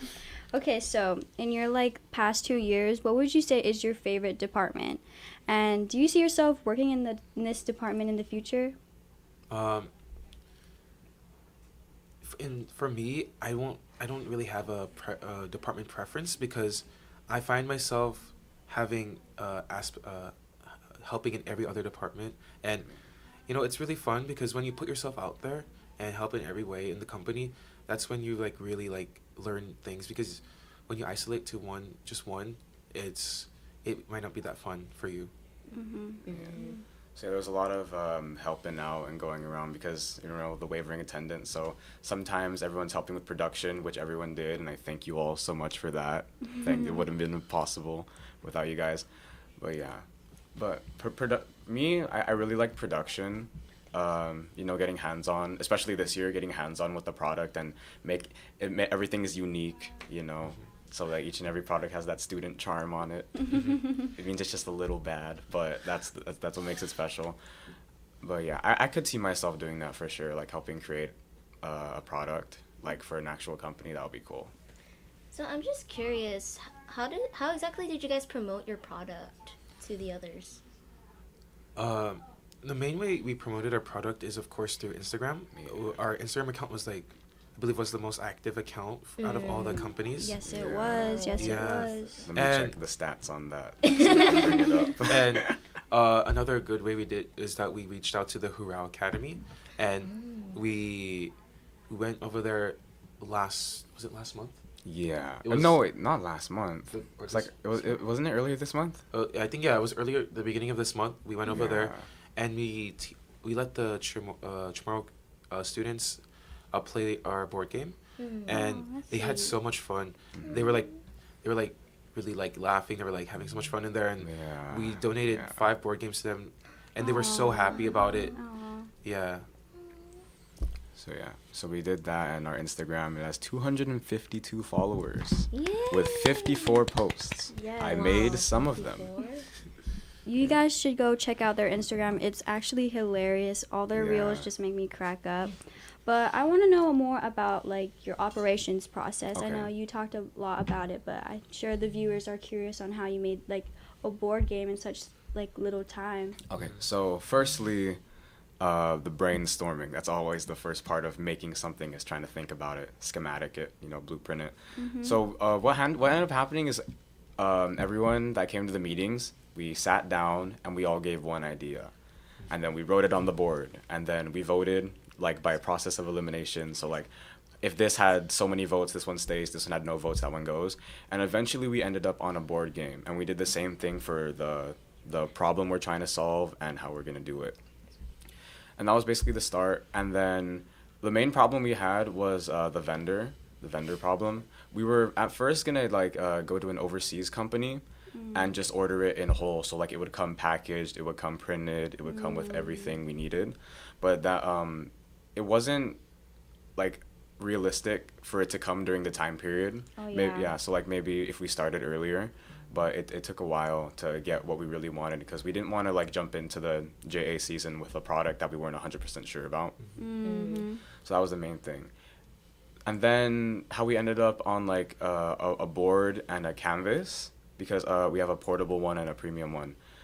Basically what ended up happening is we were going to go full canvas because we did a lot of research on our local companies, and that was probably the most cheapest and effective one, was going canvas. But in order to make it more like accessible, we wanted to make one that's like more like a traditional board game, with like a nice box art, and an actual board. And so we went to Home Depot and we found really nice a hardboard. So it's not actually, it is wood, but it's like recycled wood. It's like compressed wood that's from like other scraps and stuff that they make there. So that's also sustainable too. And yeah, that's how we got there, right? Am I leaving anything out, or? Yeah, you said like everything. That's everything. Yeah. But yeah. So that's basically it. So you guys will be attending the Asia Pacific Nationals in Japan, and what are you guys most excited about for this competition, and are you guys planning to do anything different from last year? This year for the competition in Asia, we're most excited to meet new people, and because last year when you were there, we made friends with a lot of people, and it was like the most like fun we've had, because like we were like talking to people from so many different countries, and like they organized the event so you can talk to these people. They will have like networking sessions where you go around the room and just meet new people, and like they put you in like different tables so you can basically force you to talk to these people. And you know what we want to do differently this year? I think something we need to do differently this year is I think I mean, last year we did pretty good, that's why. So I'm just trying to think off the top of my head. Maybe like, I think what we should do differently is to make a better like slideshow for our presentation. Oh yeah. That was a problem. Yeah. I think we had like a I don't know, our slideshow wasn't that nice compared to the other companies. Yeah. Okay. Like we didn't know this before, but the bar out there is very high for like quality and stuff. Oh yes, definitely. Oh, just for some background, me, Ayla, Maximus, and Steven, we actually competed together in Kuala Lumpur. So it was crazy experience. All the teams there were so cool. Yeah. Just India really liked us. Yes. I bought one of their little bags. They're so They're cute. Great. Yeah. I miss all of them. So yeah, we really need to crank up the quality on our everything. Yeah, because you're competing against like countries like China, Japan. It's a whole country, and we're a little dot. Exactly. Like they have a lot. Okay, so do you guys see yourself opening a business or going through the business route after your success in the JA program? So something that me and the rest of our group seniors have been talking about is how a lot of us wants to have like medical professions, and we've discussed like if we move back to Guam, we want to go together and open a like professional practice clinic. So we will all like work in the same business and like work in the same clinic. So we'll run and operate the clinic together. Yeah, I also want to go down the medical professional route. Maybe not entirely.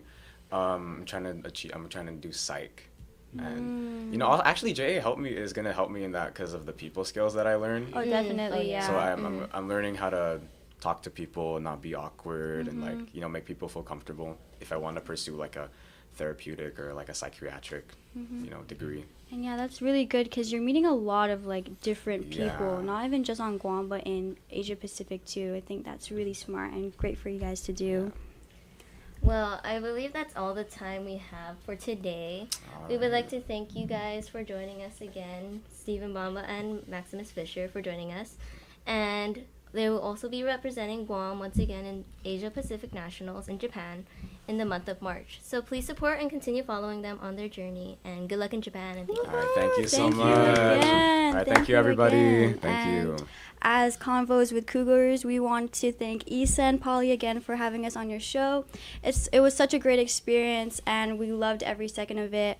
And if you guys love Cougars, you guys should go check out our Academy Song Fest and buy some tickets. It'll be on Yes. February 15th, 2025. So go watch us dance and sing. Am I right? I'll be there. Yes. JA reunion, anyone? At Songfest? Okay. That's all we have for today. Thank you so much. Thank you so much. Thank you. All right, Jesus Masi. Thank you. CBS News correspondent Jim Krasula reports now on more controversy involving books and education in Florida. It has infuriated many professors in Florida, amounting to outright censorship, they say. Officials with the State University System of Florida, which educates nearly 500,000 students, have started studying college textbooks, looking for anti-Semitic material, while conservatives have long pushed to have K-12 school curriculum looked at for inappropriate material. Such scrutiny has been rare in higher education. Jim Krasula, CBS News. WNBA star Brittany Griner plans to sign with the Atlanta Dream, according to what a person familiar with the agreement told the Associated Press a few hours ago. Griner has spent her entire 11-year career with Phoenix. She's expected to sign only a one-year deal because a new collective bargaining agreement with a hefty salary increase is expected to take effect in 2026. Michael Toscano, CBS News. When you're hiring, have you ever felt like you're missing out on meeting truly great candidates for your roles? It seems impossible to find them, but they have to be out there somewhere, right? Well, they're not hard to find when you know where to go, and that place is ZipRecruiter. And right now, you can try ZipRecruiter for free at ZipRecruiter.com/free. ZipRecruiter helps 10 million people with their job search every day. And because these people are actively looking for jobs just like yours, it's easy to find the right person right away. In fact, 4 out of 5 employers who post on ZipRecruiter get a quality candidate within the first day. But if you're not using ZipRecruiter, you're missing out. So see what it's like when the impossible is easy. When you go to ZipRecruiter.com/free right now to try ZipRecruiter for free. Once again, that's ZipRecruiter.com/free. ZipRecruiter.com/free. Never miss out on great candidates with ZipRecruiter. Now, for a limited time at Chili's, get a free order of popcorn shrimp for every $50 spent through the Good2Go app or ChilisGuam.com for takeout or delivery. Only at Chili's, great food and value happen here. Start your day right with Mornings with Patty Arroyo every weekday morning from 6 to 10 a.m. Then meet me, Pauly Suba, in your afternoon on the bright side. Ride the wave with us on your radio at 105.1 FM or stream us 24/7 at thewave105.com. The sound of Guam is Wave 105.1 FM. Political status impacts almost every aspect of our lives on Guam, but many are unaware of our right to self-determination and decolonization. What does it mean, and how can it improve our quality of life? Join the conversation, ask some questions, and learn more about your right to self-determination and the 3 legitimate political status options for Guam. Tune in to Challenge the Status Quo every Monday from 10 a.m. to noon on Wave 105.1 FM, presented in partnership with the Commission on Decolonization and Glimpses Media. Start the year off right with a fresh value meal for just $8 at Subway. Choose a 6-inch sub from a select menu, add a 21-ounce Coke Zero Sugar, and a bag of baked Lay's chips, all for only $8. The $8 fresh value meal is here for a limited time only at Subway. You gotta refresh to be fresh. I'm Larry Magid with the Connect Safely report. Krebs on Security is reporting about a scam where people from across the United States are receiving text messages claiming they owe back tolls for driving on toll roads and that they'll face fines if they're not paid. But don't fall for it. The Massachusetts Department of Transportation has issued a warning about the so-called smishing attacks, where text messages are fraudulently used to try to separate people from their money. Krebs and Security says that these attacks are also occurring in other states, including Texas, California, Colorado, Connecticut, Minnesota, and Washington. If you think you might owe back tolls, get in touch directly with a toll authority. Never send money based just on a text message or email. More at connectsafely.org/radio. With the Connect Safely report, I'm Larry Magid for CBS News. Yo, what's up? It's me, Commander Pat. Hafa Adai, everybody. Reese the Beast here. And we got a little show called The Morning Blender. We want you to tune in every weekday from 6 a.m. till 10 a.m. That's right. Lots of chances to win. We got lots of things to talk about. And, of course, your favorite topics like what's your favorite tomorrow food? Duh, everything. So be sure you tune in Monday through Friday, 6 to 10 a.m. on the station powering your day. Power 98. Thanks to our friends at GTA, Burger King, the Agenda Shopping Center, Pat's Tinting and Detailing, Lysol, what it takes to protect, Chili's, and Subway. AI offers a rare look inside the minds of CEOs, and it seems many of them are depressed. I'm Jeff Colvin of Fortune magazine with the Fortune Business Update. The research used recordings of CEOs talking to Wall Street analysts. The researchers measured depression, its severity, and its prevalence among the CEOs, which it did by training AI language models to analyze vocal patterns. The results show that CEOs with depression tend to face high risks, such as litigation or volatile stock returns. Those CEOs are also more likely to have larger pay packages, with a higher percentage of those packages based on performance. Depression is a mental health problem, especially among CEOs, because separate research finds that 80% of them believe someone with a mental illness is weak or burdensome. That means they're unlikely even to seek treatment. I'm Jeff Colvin. Hungry for a big meal? Meet your match with Chili's Bundles, with 3 bundles to choose from. Each bundle delivers big on all the flavors you crave, starting at $30. The Tex-Mix bundle features flavors from south of the border entrees like the brisket quesadilla, or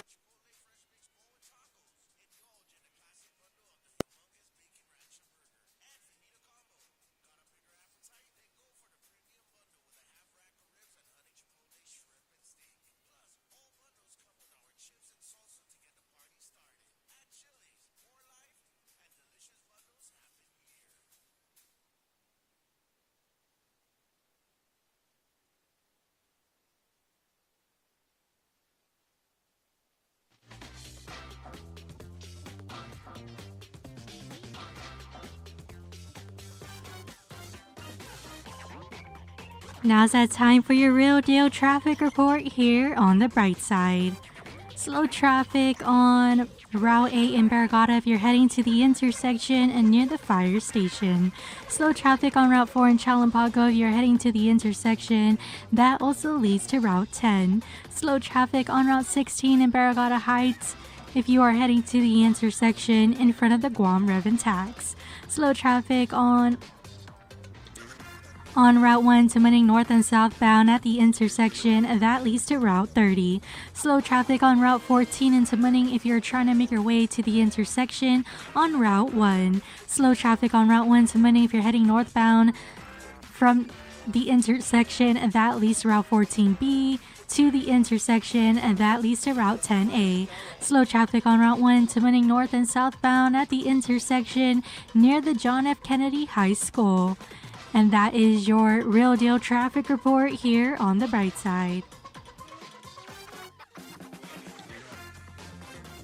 The views and opinions expressed in this show are that of the show host, guests, and callers. They do not necessarily reflect the views and opinions of the staff and management of Wave 105 FM, Glimpses Media, or any of our partners. As we strive to provide quality, respectful, and engaging content, we welcome you to participate in the conversation. Thank you for tuning in to Wave 105 FM, the sound of Guam. Enjoy the show.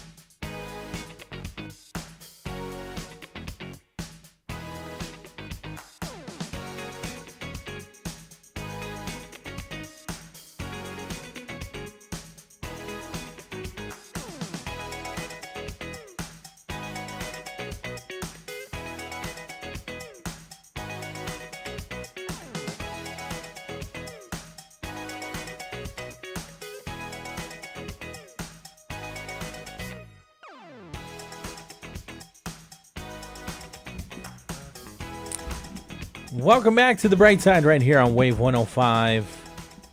Once again, big shout outs to Lincoln Badasi, the teacher of the Academy of Our Lady of Guam's journalism class, right? And then all of them, right? All the students that have been coming in for the last 2 days, and then they were here, I think 2 weeks ago, 2 or 3 weeks ago, kind of shadowing us, and they're just like naturals now at this point. They're just coming in. They come in. They got their guests. Yeah, I was impressed. Yeah, right? Yeah. Yeah, very cool. And so happy to be a part of it. It's cool to be able to open these doors here, open this studio, and just allow them to use this space to learn what we do. And hopefully they'll be so inspired that they'd want to do this for a living as well.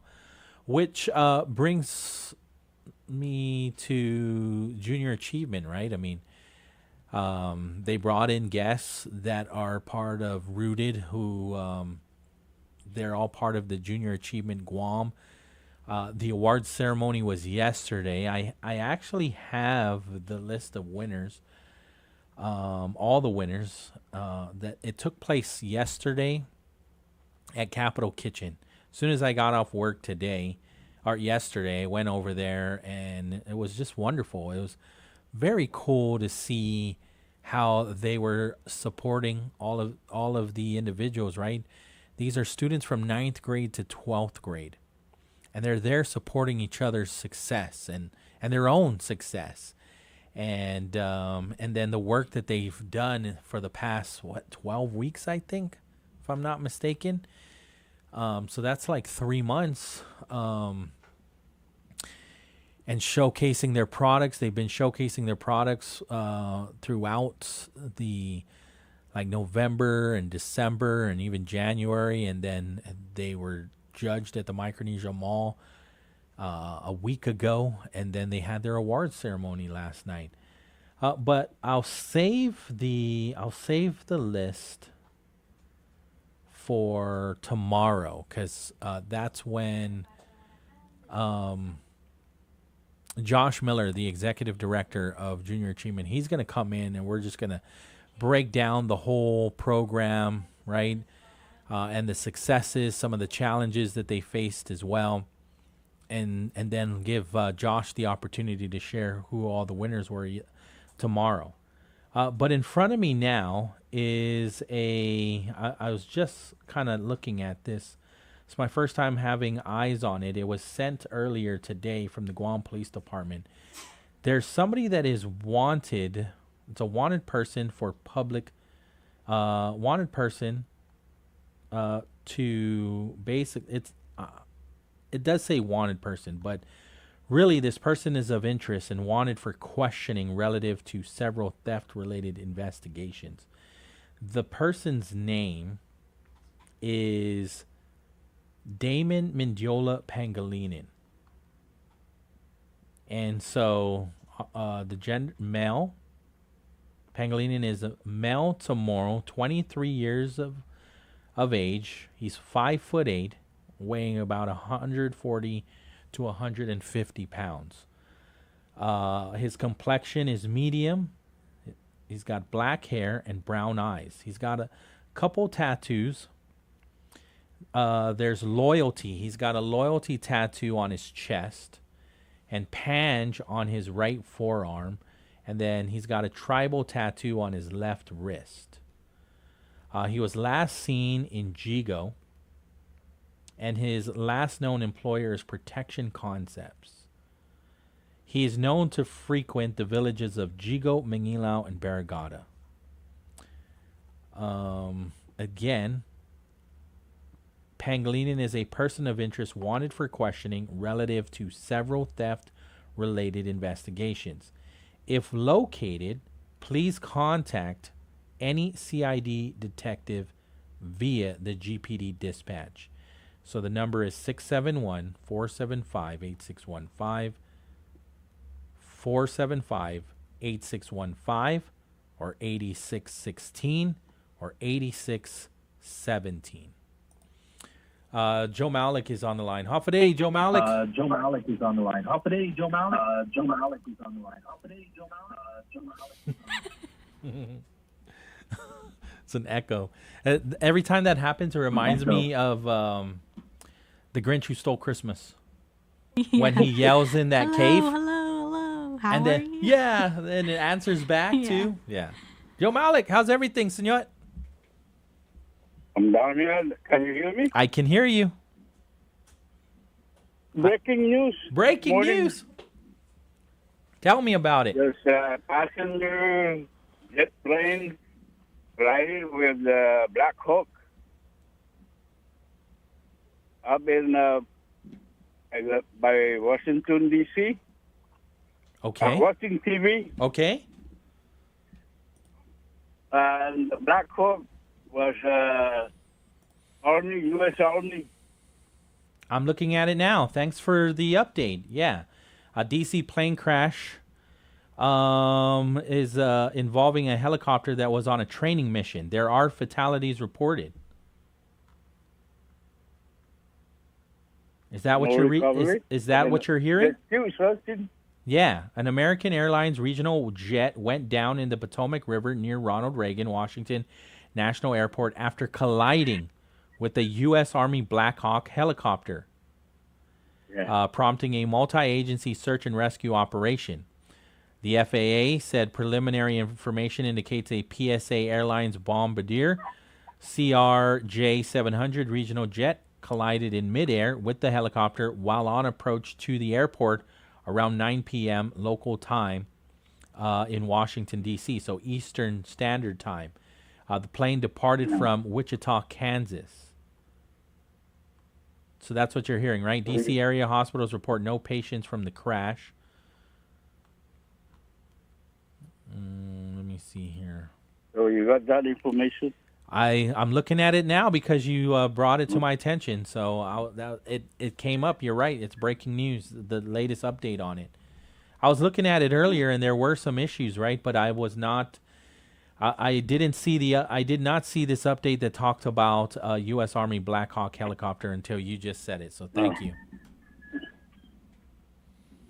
Yeah. Yeah. I'm not the It sounds like you are, right? Unless you have roosters at your house too, because I have roosters at my house. No, I was watching before I left. I was watching the breaking news. Yeah. Down here at the ranch. How's everything over there? Oh, hot. I intend to boost up, but my God, it's hot. Yeah.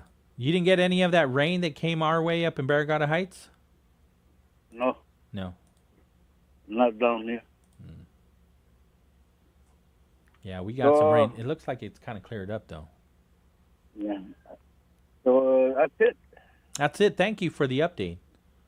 Continue to track this. If you see any other developments, if you're watching TV and there are any other developments, let me know. Okay. Okay? Yeah. Okay, senor. Appreciate it. Okay. Adios. Okay. Let me see here also.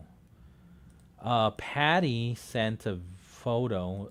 I haven't left the house since I got here earlier this morning, so I didn't see. It was still the Pan Busters billboard at the tri-intersection. So it looks like they're changing them out. Yeah. The billboards, the Attorney General's billboards. Have you seen it? Man, I didn't pay attention. You didn't pay attention to it? Yeah. Oh, that's cool.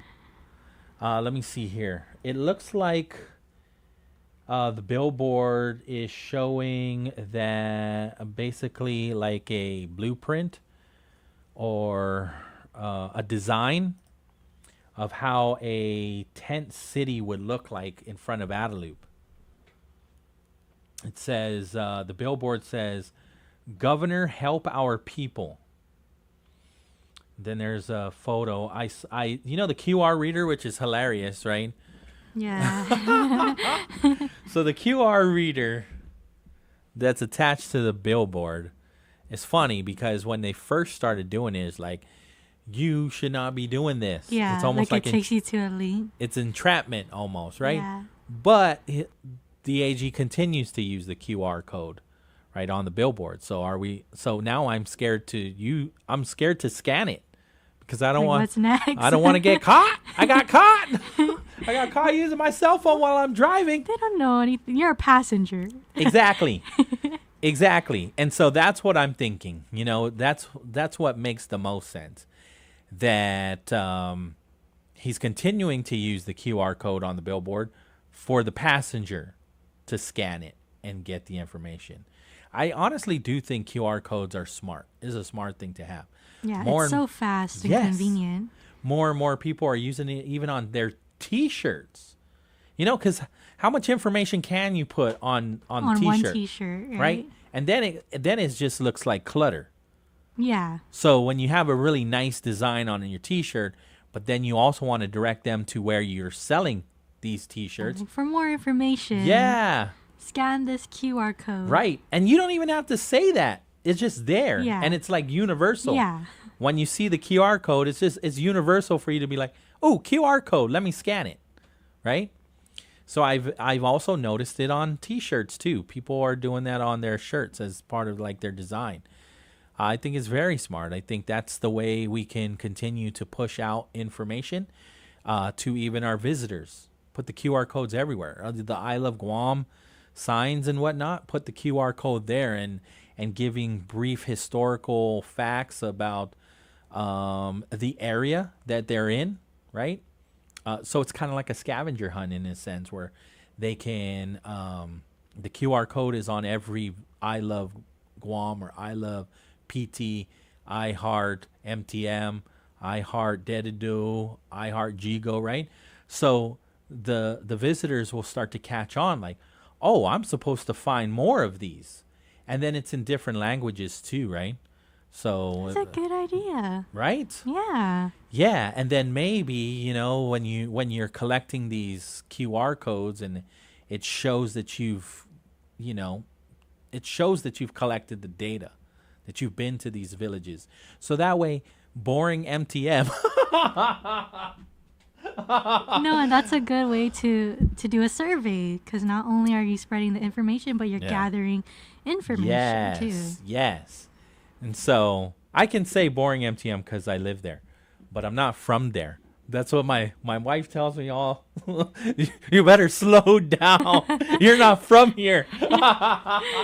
Like you may live here, yeah, but you not. ain't from here. Watch out, because the Totu nomads are looking for you. So, the QR code, right? Like I would say, move that iHeart MTM further into the village, so that way they got to go into the village to find the iHeart MTM, and then now it's not a pass-by village. Because let's be honest, visitors there's no reason for you to be in Totu, right? There's no reason for you to be there. Yeah. Like, I want to go look at the junkyard. One of Guam's only junkyards. Let's go check it out. No, but I don't know. There's something. Put it next to Totu Mart, so they can stop and get some water there. Move it around so all the little mom and pop stores get like love, and they want to get water or whatever. I don't know. There's pros and cons to everything, because then I can also see how some of the villagers that again, it's like I live here in Totu because I don't want to see visitors. I don't want to see new people. This is not a tourist village. Why are we seeing more and more people in this village? This is not a tourist village. So there's pros and cons to it. But I like the idea of scavenger hunt, getting the visitors to drive around and check more things out, see different things, right? I mean, I don't know. I didn't realize how many people love looking at our church and cathedral. That's a stop.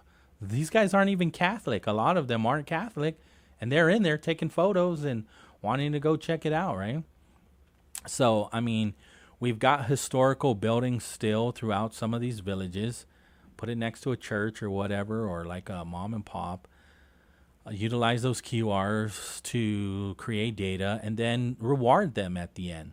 You know, you did all of that. Wow, you went to all the villages, the 19 jurisdictions or whatever we're calling them, the municipalities. And so we're going to reward you with 50% off at this restaurant or at this hotel, or, you know, something more than 20% for sure. And then even the locals can join in, right? Like, let's go QR code. Let's go scan all of these iHearts. And then while you're there, you're taking pictures of it, you know, because I've seen people take pictures with the iHeart Guam. I've seen people take pictures of the iHeart EPAL, but I don't think I ever saw anybody take picture with the iHeart MTM. And it might be the location. I mean, it's up against a chain link fence. Let me see here. And it's also like not a really good place to just stop either. It's at the mobile intersection, and so you don't really have any reason to stop in that little grassy area and get down and take a picture with that thing. But that's not the whole reason. I just went like on a tangent here. That's not what I was going to talk about. So again, the billboard that the AG's got that is going up in those three areas, right? The tri-intersection, the Hagåtña Chief Kapua Park loop, and over on Airport Road. So basically it's a design like a couple tents, and then like a giant pavilion tent in the middle of the Adaloop property. And then basically is saying there are a number of encampments throughout Guam, and so you would direct the Guam Regional Transit Authority, because there's this Guam Regional Transit Authority bus that's going towards these encampments throughout Guam. There's one in Dededo, Manilao. There's photos of them. Chalampago, Ordot, Haget, Anigua, Hagåtña, Tamuning, Dededo, right? So just by looking at this billboard, it sounds like the AG says, let's take them to these encampments, pick them up, and then bring them right over to this tent city or this transitional facility, right? And so he spoke about it here on the show too, and talking about how this could work. He first acknowledged the Tizen property, but finding out that the mayor of Barragata, June Bloss, says, no, we have plans for that area, so no, that's not going to work.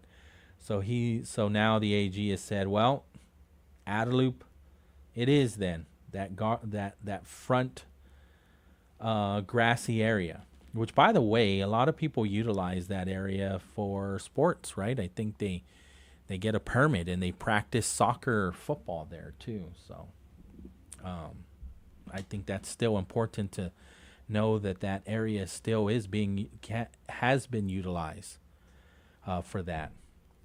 But that's the latest billboard.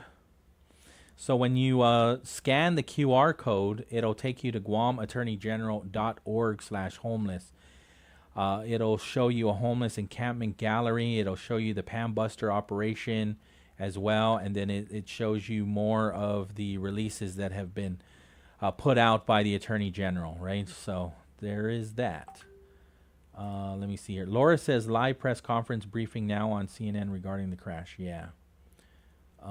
So again, Joe Malik saying breaking news, and he shared that the plane crash at the Ronald Reagan Washington National Airport is also now the reports are coming out that it is also involving a U.S. Army Black Hawk helicopter. The FAA said preliminary information indicates a PSA Airlines Bombardier CRJ-700 regional jet collided in mid-air with the helicopter while on approach to the airport around 9 p.m. And then the helicopter, reports are coming out that the U.S. Army Black Hawk helicopter was on a training mission. Not getting the details of the fatalities, but it's sounding like that's going to be the next report. They might be stating that now in the press release. 3:59 in the afternoon. On the other side of this, we're going to be having our public health administrator, Christine St. Nicholas, calling in again about the summer EBT. And then after that, our friends from the Make-A-Wish Foundation, they're here. They're going to be in the studio, and they're going to be talking about their gala that is coming up and how you can also join them and also support all the wonderful work that the Make-A-Wish Foundation does in Guam and the CNMI. So we'll do that on the other side of this, 4 o'clock on the dot, KGUM FM in Hagåtña, Guam. KGUM FM, Hagåtña, Guam. The sound of Guam is Wave 105 FM. This is CBS News on the Hour, sponsored by O'Reilly Auto Parts. I'm Stacey Lynn in Washington, where an American Airlines plane collided in midair with a Black Hawk helicopter over the Potomac River while it was trying to land at Reagan National Airport. This man spoke to WUSA 9 and says his wife was on board. I'm just praying that somebody's pulling her out of the river right now as we speak. That's all I can pray for. I'm just praying to God. When was the last time you spoke with her? She texted me that they were landing in 20 minutes. This was a call to liveatc.net when the collision happened. I just saw a fireball and then it was just gone. So I haven't seen anything since they hit the river, but it was a CRJ and a helicopter that hit. I would say maybe a half mile off the approach end of 33. A defense official says 3 soldiers were on board the Black Hawk helicopter, which was flown out of Fort Belvoir, Virginia. There were 60 passengers and 4 crew members on the plane. A police official tells CBS News at least 18 bodies have been recovered so far. Senior transportation correspondent Chris Van Cleet. There's an active rescue operation underway to try to get whoever may be in the water out of the Potomac River after what appears to be a collision between the CRJ-700. It would have been operating as an American Airlines flight and a military Black Hawk helicopter. Now, all flights at DCA have been grounded. President Trump has been briefed on the incident and says he's monitoring the situation. On to another big story of the day. Robert F. Kennedy Jr., President Trump's pick to lead the Department of Health and Human Services, faced some tough questions from lawmakers today at his confirmation hearing. Democratic Senator Michael Bennet. Did you write in your book, and it's undeniable, that African AIDS is an entirely different disease from Western AIDS? Yes or no, Mr. Kennedy? I'm not sure if I made. Okay, I'll give it to the chairman. Congressional correspondent Nicole Killian with more on the controversial choice. There were a number of Senate Republicans who felt that they are now willing to support him, or that he put the vaccine issue to bed, if you will, although many Democrats certainly feel to the contrary. And we saw many of them spar with Robert F. Kennedy Jr. over some of his past statements and views surrounding vaccines. Now, federal workers have a choice. Come back to the office or you're out. We think a very substantial number of people will not show up to work, and therefore our government will get smaller and more efficient. And that's what we've been looking to do for many, many decades. President Trump says they must make their decision by February the 6th. This is CBS News. Think O'Reilly Auto Parts for all your car care needs. Get the parts and service you need fast from the professional parts people at O'Reilly Auto Parts. When you're hiring, have you ever felt like you're missing out on meeting truly great candidates for your roles? It seems impossible to find them, but they have to be out there somewhere, right? Well, they're not hard to find when you know where to go, and that place is ZipRecruiter. And right now, you can try ZipRecruiter for free at ZipRecruiter.com/free. ZipRecruiter helps 10 million people with their job search every day. And because these people are actively looking for jobs just like yours, it's easy to find the right person right away. In fact, 4 out of 5 employers who post on ZipRecruiter get a quality candidate within the first day. But if you're not using ZipRecruiter, you're missing out. So see what it's like when the impossible is easy. When you go to ZipRecruiter.com/free right now to try ZipRecruiter for free. Once again, that's ZipRecruiter.com/free. ZipRecruiter.com/free. Never miss out on great candidates with ZipRecruiter. A West Virginia woman was convicted of killing her husband. Prosecutors said Natalie Cochran poisoned her husband Michael so that he would not find out about a $2 million Ponzi scheme that she admitted to operating. Jurors at the West Virginia trial found her guilty. We, the jury on the issues, joined unanimously find the following. The defendant is guilty of murder in the first degree. The former pharmacist was sentenced in 2021 for pretending to be a government contractor and defrauding investors out of millions of dollars. Now jurors in this case will need to determine whether she may be eligible for parole after serving 15 years. Matt Piper, CBS News. Access to the Sundance Film Festival doesn't require a trip to Park City, Utah anymore. You can now watch the films online. Beginning Thursday, all the movies will be available to stream. One movie ticket will cost you $35 if you want to watch them all. That'll set you back about $800. Stacey Lynn, CBS News.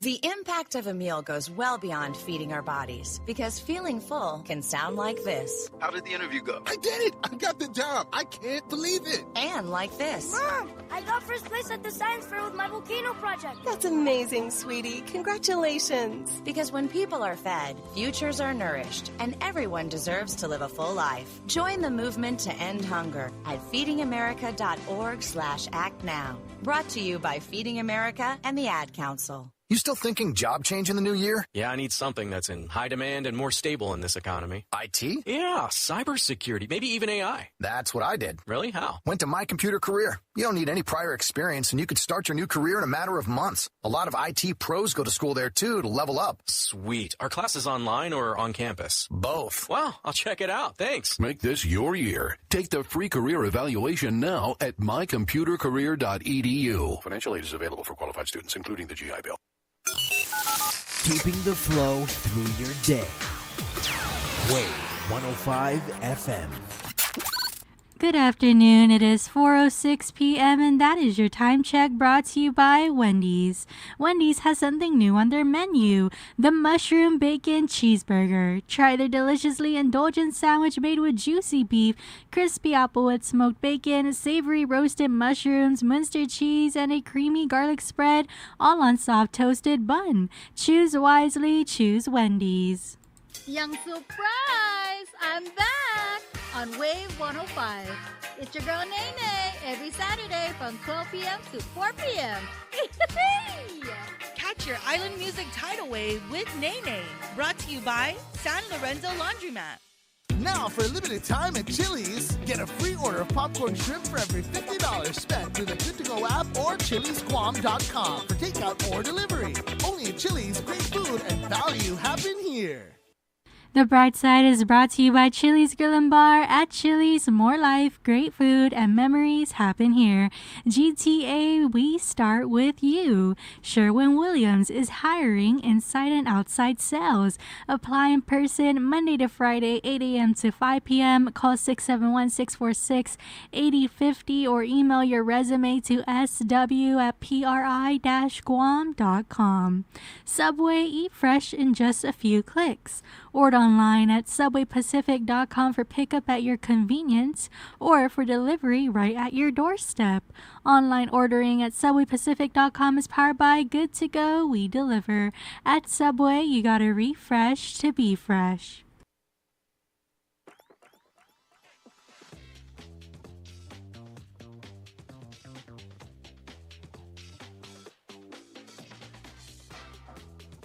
Now's that time for your real deal traffic report here on the Bright Side.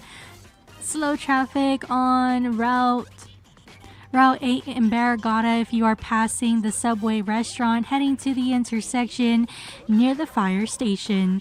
Slow traffic on Route 16 in Barragata at the intersection and near the post office and the Guam National Guard.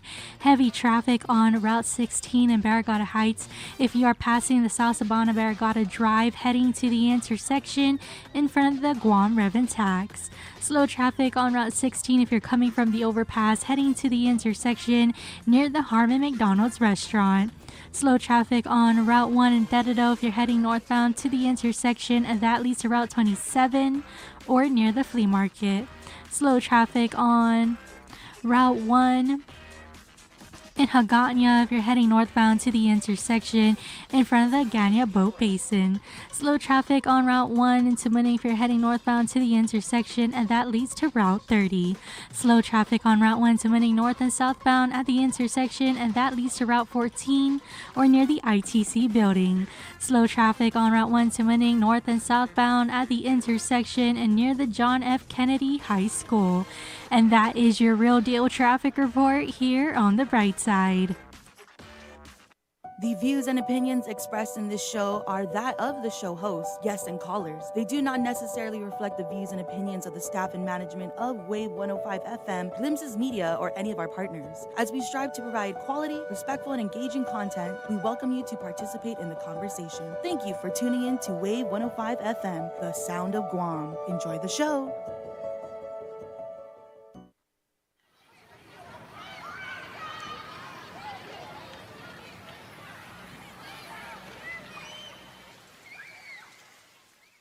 I ran into this girl the night before. She reminded me of a golden shore. She was nothing like your average girl next door. She liked DVDs, tattoos, and Paramore. She'd say Hafa Adai, como por favor. And I'd say sad dispenser to gaigi color. Welcome back to the Bright Side right here on Wave 105, 410 in the afternoon. In just a bit, we should be receiving a phone call from Christine San Nicolas, one of the administrators at Public Health. And she's going to be sharing again more information about the summer EBT benefits that can be activated at the Public Health Office at the Rancare Building in Tamuning. The office is open Monday to Friday, 8 a.m. to 4:30 p.m. with the one final distribution event that's going to be taking place at the Micronesia Mall. This is Saturday, February 1st. Families should also know that if they miss the final distribution event, they can still come to the office for their benefits over at the Rancare. However, the summer EBT benefits do expire on Saturday, April 19th. That's why it's important to get the word out now, right, and share the information so that way there's no panicking as we get closer to April 19, or even worse, April 19 comes and goes, and then we have a number of people that are trying to access these monies. And so you're not going to be able to. And so that's why, again, it's important that we continue to get the word out between now and sooner than later, to be honest with you, right? But again, you still have until Saturday, April 19th, but I wouldn't wait much longer. I would try to access these monies either today, tomorrow, Saturday, and then even next week. I would say it's pretty crucial for you to head on over to Rancare at that time. Again, children who attended schools participating in the National School Lunch Program or the School Breakfast Program between July 1st, 2023 and August 21st of 2024 are eligible, as well as school-aged children who are 15 to 18 years old that are not enrolled in one of these national school lunch programs or the school breakfast program. And that could be because this child is participating in the SNAP program or the TANF. TANF stands for Temporary Assistance for Needy Families. And so it's important to note as well with the existing cards that benefits for eligible children with active cards were loaded on December 20, 2024 and are ready for use. That's why they are doing this. That's why you can head over to the Rancare building between now and 4:30 p.m. or Monday through Friday, 8 a.m. to 4:30 p.m., right? And that is why they are doing another open house over at the Micronesia Mall, a distribution event at the Micronesia Mall on the first floor on the Ross side, right across the I forget what it's called. It's basically where they sell like all of these like electronic toys. Island ePro. Island ePro, yeah. So it's right across from there, and Ross. It's the same wing as Ross, and so again, when it comes to getting a new or replace, or you want to replace a card, families without active cards can collect them at the public health office. Parents or legal guardians must present a valid photo ID. Electronic or digital copies are acceptable. Is that Christine? Nice. Hafa Adai, Christine. Hello there, Pauly. How are you? I'm Good well. afternoon. Good afternoon. I heard you this morning with Tess Regis-Barrier and Dr. Eric Swanson. Yes. Yeah. That was, again, sharing the same kind of content, but every time you do it, right, it's a whole new conversation. Right. Right? Yeah.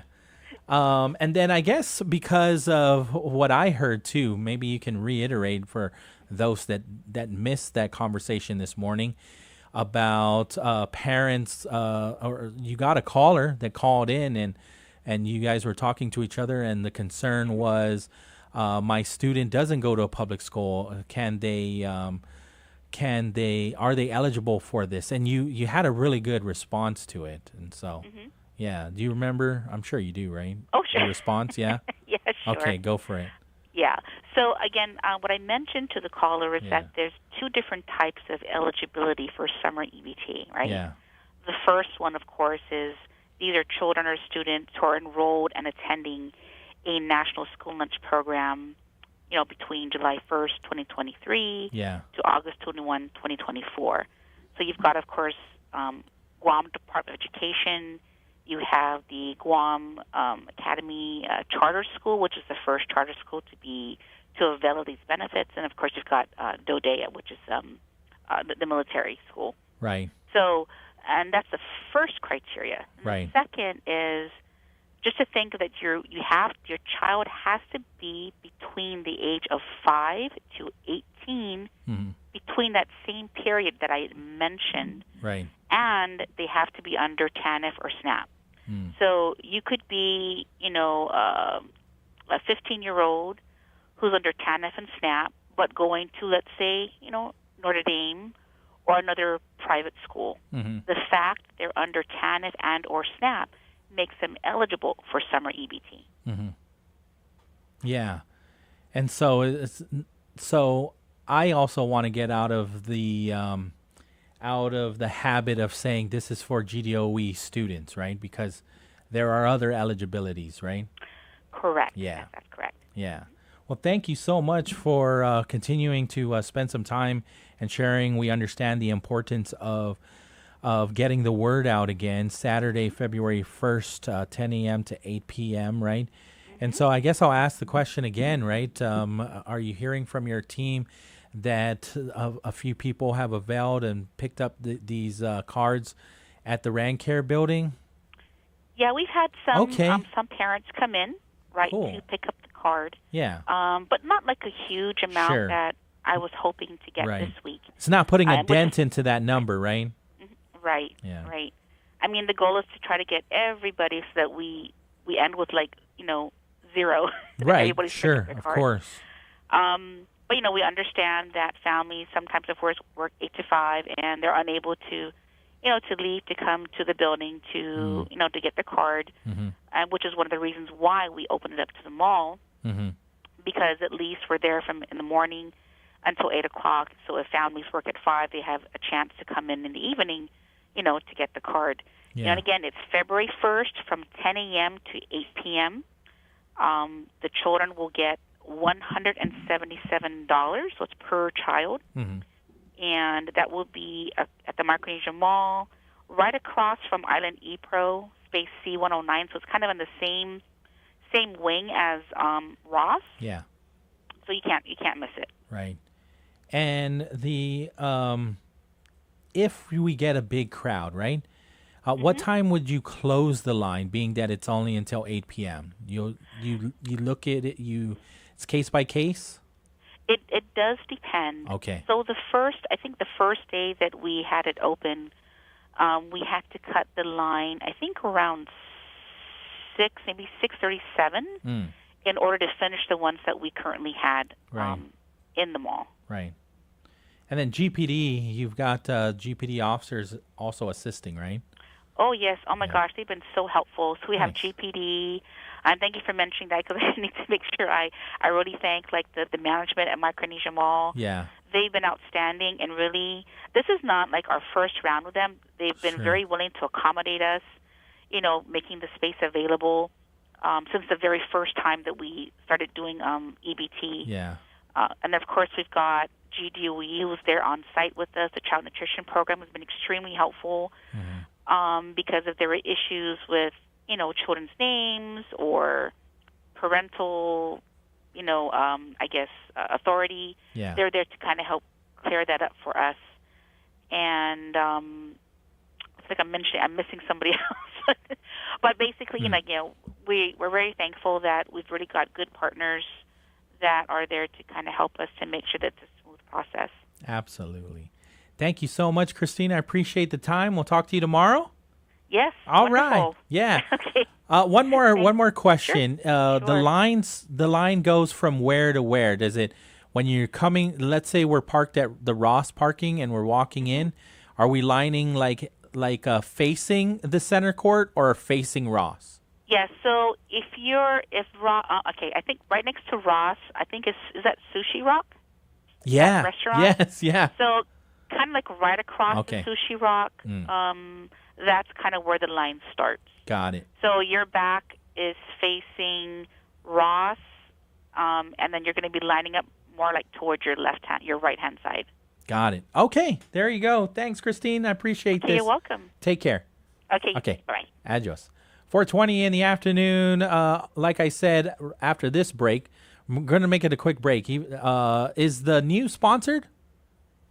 Yes. Oh, okay. So we'll do the news. We'll do the news, and we'll do traffic. And then on the other side, we're going to get our friends from Make-A-Wish Foundation, Guam, and CNMI chapter talking to us about the work that they do, but most especially, they've got a gala coming up in February. And so we want to know more about that right here on Wave 105.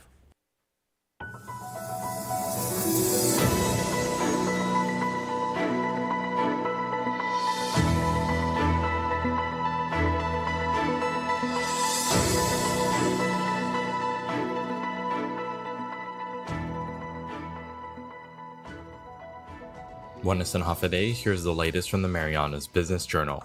The Senate confirmed Trump's nomination Pete Hegseth as the Secretary late last Friday, and in light of this appointment, Guam's delegate to Congress, James Moylan, hopes to enter a partnership. On Tuesday, Moylan wrote a letter to Hegseth congratulating him on his appointment and expressed his wishes to meet and discuss opportunities to integrate Guam into Trump's future defense plans. He highlighted that facilities like the Port of Guam and the island's power grid are critical resources to military assets in the region. Furthermore, Moylan wrote that the threats in the region call for additional funding for the Guam missile defense and feels confident that with Hegseth's leadership, the funds would flow into the program. In more news, a passenger plane in South Korea caught fire shortly before takeoff at the Gimhae International Airport late Tuesday. The Associated Press reports that all 176 passengers on board were able to evacuate the burning plane using its escape slide. The National Fire Agency reported that 3 people suffered minor injuries during the evacuation. The plane, an Airbus A321 operated by Air Busan, was scheduled to leave for Hong Kong when parts of its rear caught fire. South Korea's Transport Ministry said that the cause of the fire is not immediately known. Reporting for the Marianas Business Journal, the Wave 105, and Power 98, I'm Skylar Obispo.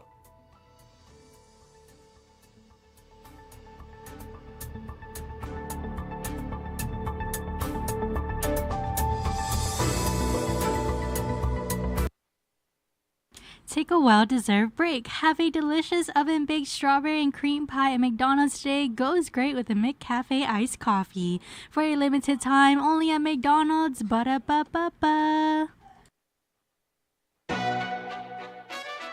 McDonald's is not new to chicken. So maybe stop questioning their chicken cred and get your hands on the McCrispy.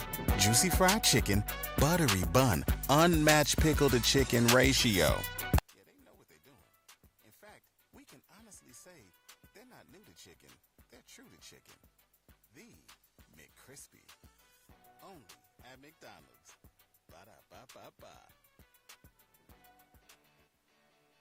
There are so many reasons to say yes to priority banking from First Hawaiian Bank.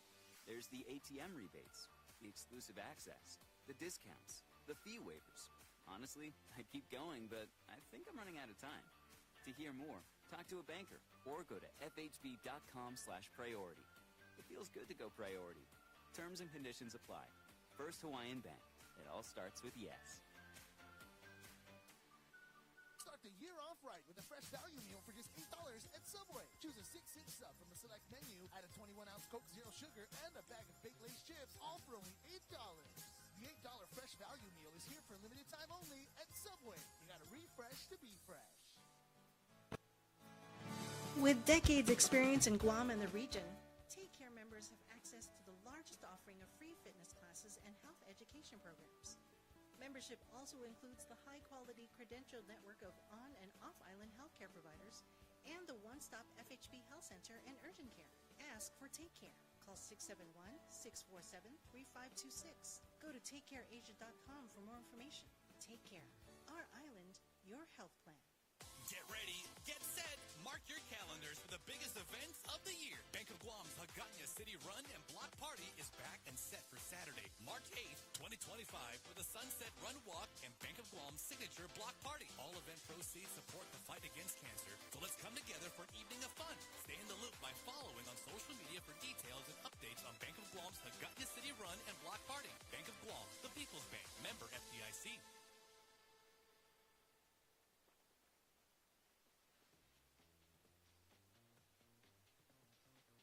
Now it's that time for your real deal traffic report here on the bright side. Slow traffic on Route 8 in Barragata if you are heading to the intersection near the fire station. Slow traffic on Pagat Route 15, and this is where the gas, in between where the gas station is and the Onward Manila Golf Club. Slow traffic on Route 16 in Barragata Heights if you're passing the North Sabana Barragata Drive heading to the intersection in front of the Guam Revenue Tax. Slow traffic on Route 3 in Dededo if you're passing the GRMC Hospital heading to the intersection on Route 1. Slow traffic on Route 1 Dededo if you're coming from the intersection that leads to Route 27A heading northbound to the intersection that leads to Route 27 or near the flea market. Slow traffic on Route 1 in Hagåtña if you're heading northbound to the intersection in front of the Ganya Boat Basin. Slow traffic on Route 1 submitting north and southbound at the intersection that leads to Route 14 or near the ITC building. Slow traffic on Route 1 submitting north and southbound at the intersection near the John F. Kennedy High School. And that is your real deal traffic report here on the bright side. The views and opinions expressed in this show are that of the show host, guests, and callers. They do not necessarily reflect the views and opinions of the staff and management of Wave 105 FM, Glimpses Media, or any of our partners. As we strive to provide quality, respectful, and engaging content, we welcome you to participate in the conversation. Thank you for tuning in to Wave 105 FM, the sound of Guam. Enjoy the show.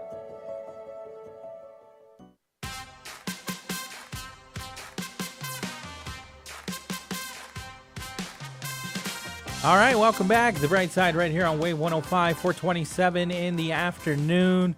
And then if you're tuned into our YouTube channel, you can see that we have our guests from the Make-A-Wish Guam and CNMI chapter. And so we've got the president, Eric Tidinko, in the studio, president and CEO. Hafa Adai, sir. Hafa Adai, nice to be here. Did you ride the bike here? You know too much about me. No, okay. And then Callan Perez, thank you so much. You're a member of the Next Gen? Yes, Next Gen Leaders Board. Okay, and so coming up on Thursday, February 13th, from 6 to 9 p.m. is the Bow Ties for Wishes. This is the second time you've done this, but you haven't done this Bow Ties for Wishes in 2 years. Since 2023. Since 2023. Yes. And so this one's going to be at the Westin Resort Guam at the Sumnak Ballroom. I was just there over the weekend. And so you're going to have a buffet dinner and a live and silent auction. And so your father, you were telling me the story, and I'd rather have you tell the story, right? But before we got on, you were telling me that your father said that he has a watch collection. Timepiece collection. There is a difference. Luxury. There is a difference. Eric always says luxury. There you go. And go ahead and you can take it from there. My dad was on the board of Make-A-Wish in the 90s, Yeah. and he was one of the medical advisors at the time. He had lung cancer in 2015, and so he told my brother and I, he said, you guys are not into timepieces. He said, I'm going to donate my collection to Make-A-Wish. So we said, okay, Dad. Eric and I figured it's about 25 of them. So he decided to do that when he passed away. And so since then, or since 2023, we've been doing an event in his honor, and it's called Bow Ties because he always wore a bow tie. Wow. Nice. And so this is where people can also bid for a timepiece of your father's. Yes. So we did four timepieces last time. We're doing 4 this time. Okay. Gerard Peugeot, Rolex, IWC, and then an Oris. Wow.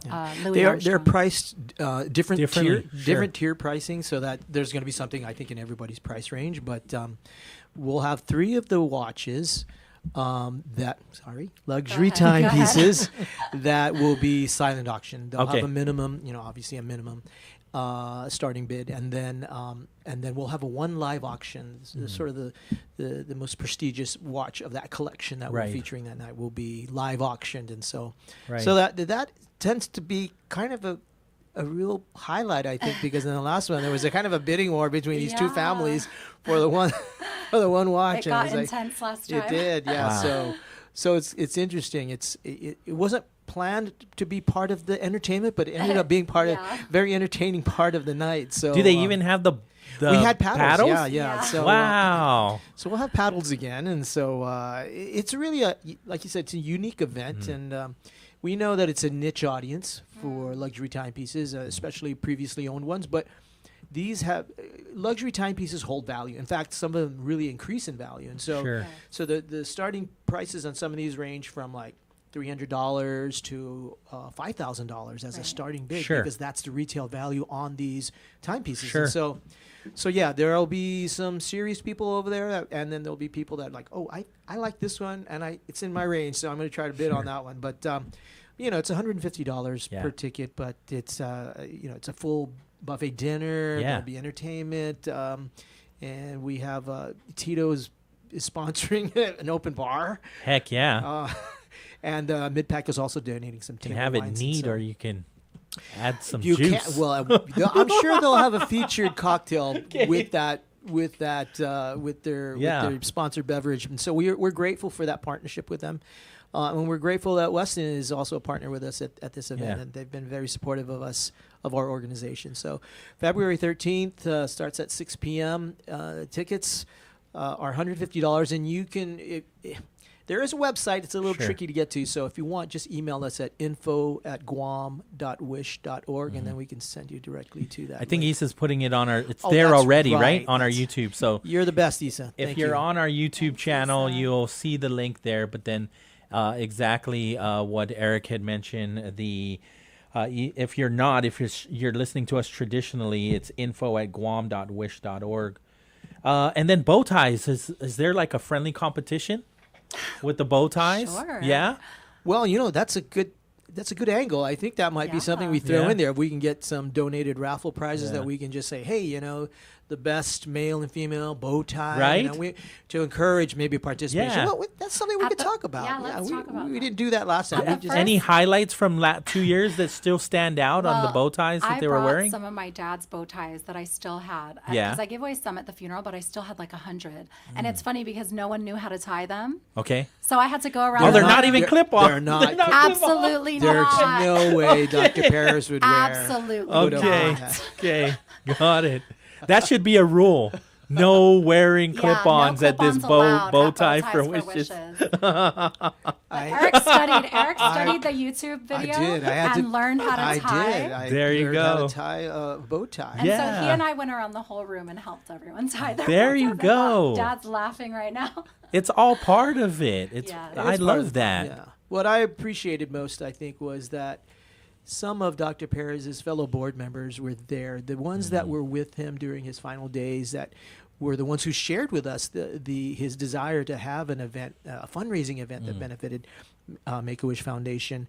And so, Judge Gatewood was there. Lorraine Okada, I think she was the board chair at the time. Benita Manglonia. Benita Manglonia. And so these ladies were there. Oh gosh. Who else was? I can't remember. Anyway, these ladies were there with Dr. Perez, and they're the ones who told us this was his desire. And so to have them there at this inaugural event 2 years ago was special. And so I know that a few of them already reached out to them, and then Uncle Frank Blotz Jr. was also on the board with him. And so I think he says he's going to be there this time. So we're looking forward to it. Another great evening of remembering Dr. Perez and making money and raising money for Make-A-Wish Foundation. You mentioned that you're part of the Next Gen leaders, right? Yes. Who are the Next Gen leaders? What is that all about? So this is a. Let me jump in board. there. Yeah. Yeah. Okay. So the Next Gen Leaders Board is Make-A-Wish Foundation's. Our intent is to harness the energy and the vibes of young business people and young entrepreneurs. Yeah. And under 40, so it's a 40 and under crew, Okay. right? And so I think it's really fantastic for us because it also gives us kind of like a preview of maybe future regular board members, and so we'll see how involved it. And we've had just nothing but fantastic reaction to this and response. In fact, we've gotten so many. We had to turn people away, right? Wow. We just had to. Not me, but well, you. not you. No. No, I mean I haven't had to turn. No, you haven't had to turn people away, but I noticed that it's. Well, I thought you were taking your stance like No, you ain't turning I me didn't away. No, she's already on. Okay, She's already okay, on. But yeah, we want to engage the younger business people and entrepreneurs to see how they can help us in our mission. And so I think this is a fantastic idea. We're not the first chapter to do this. In fact, we modeled it after the Hawaii chapters. Okay. They have one. And so I basically reached out to my contemporary, the CEO of the Hawaii chapter, and I said, hey, tell me about your Young Leaders Board, or they call them the Young Leaders Board. Okay. And she gave me all the information, and I was like, my board chair was on it. He said, we need to do this. And so I think we started reaching out in probably November, October of last year. And we just finally solidified the 13. So there's 13 Next Gen members. 2 of them are in Saipan. So, and they help us with that. Yeah. And so being part of that board, how fulfilling is it? It's got to be. It's so, wonderful. right? We're doing a Valentine's fundraiser also for Cookie Grams, which I'd like to plug. Yes. If you go to the Make-A-Wish Guam CNMI Instagram page, you Okay. can get to an order form. And Okay. you can order your Valentine, a sweet treat. That also makes a big difference. And the cool thing about our Valentine's Cookie Grams is it comes with a Valentine's card that's illustrated by one of the Wish kids. Her name is Bella. Wow. Yeah, so it comes with 4 cookies. Okay. It's $10 each, and then the delivery will be the 10th through the 14th of February. Tomorrow's the last day to order. So. Yes, Okay. please order. There's an urgency to that. Yes. I see it. Send love with a sweet surprise. Yes. Make someone's day special with our Valentine's Cookie Gram. Yes. Okay.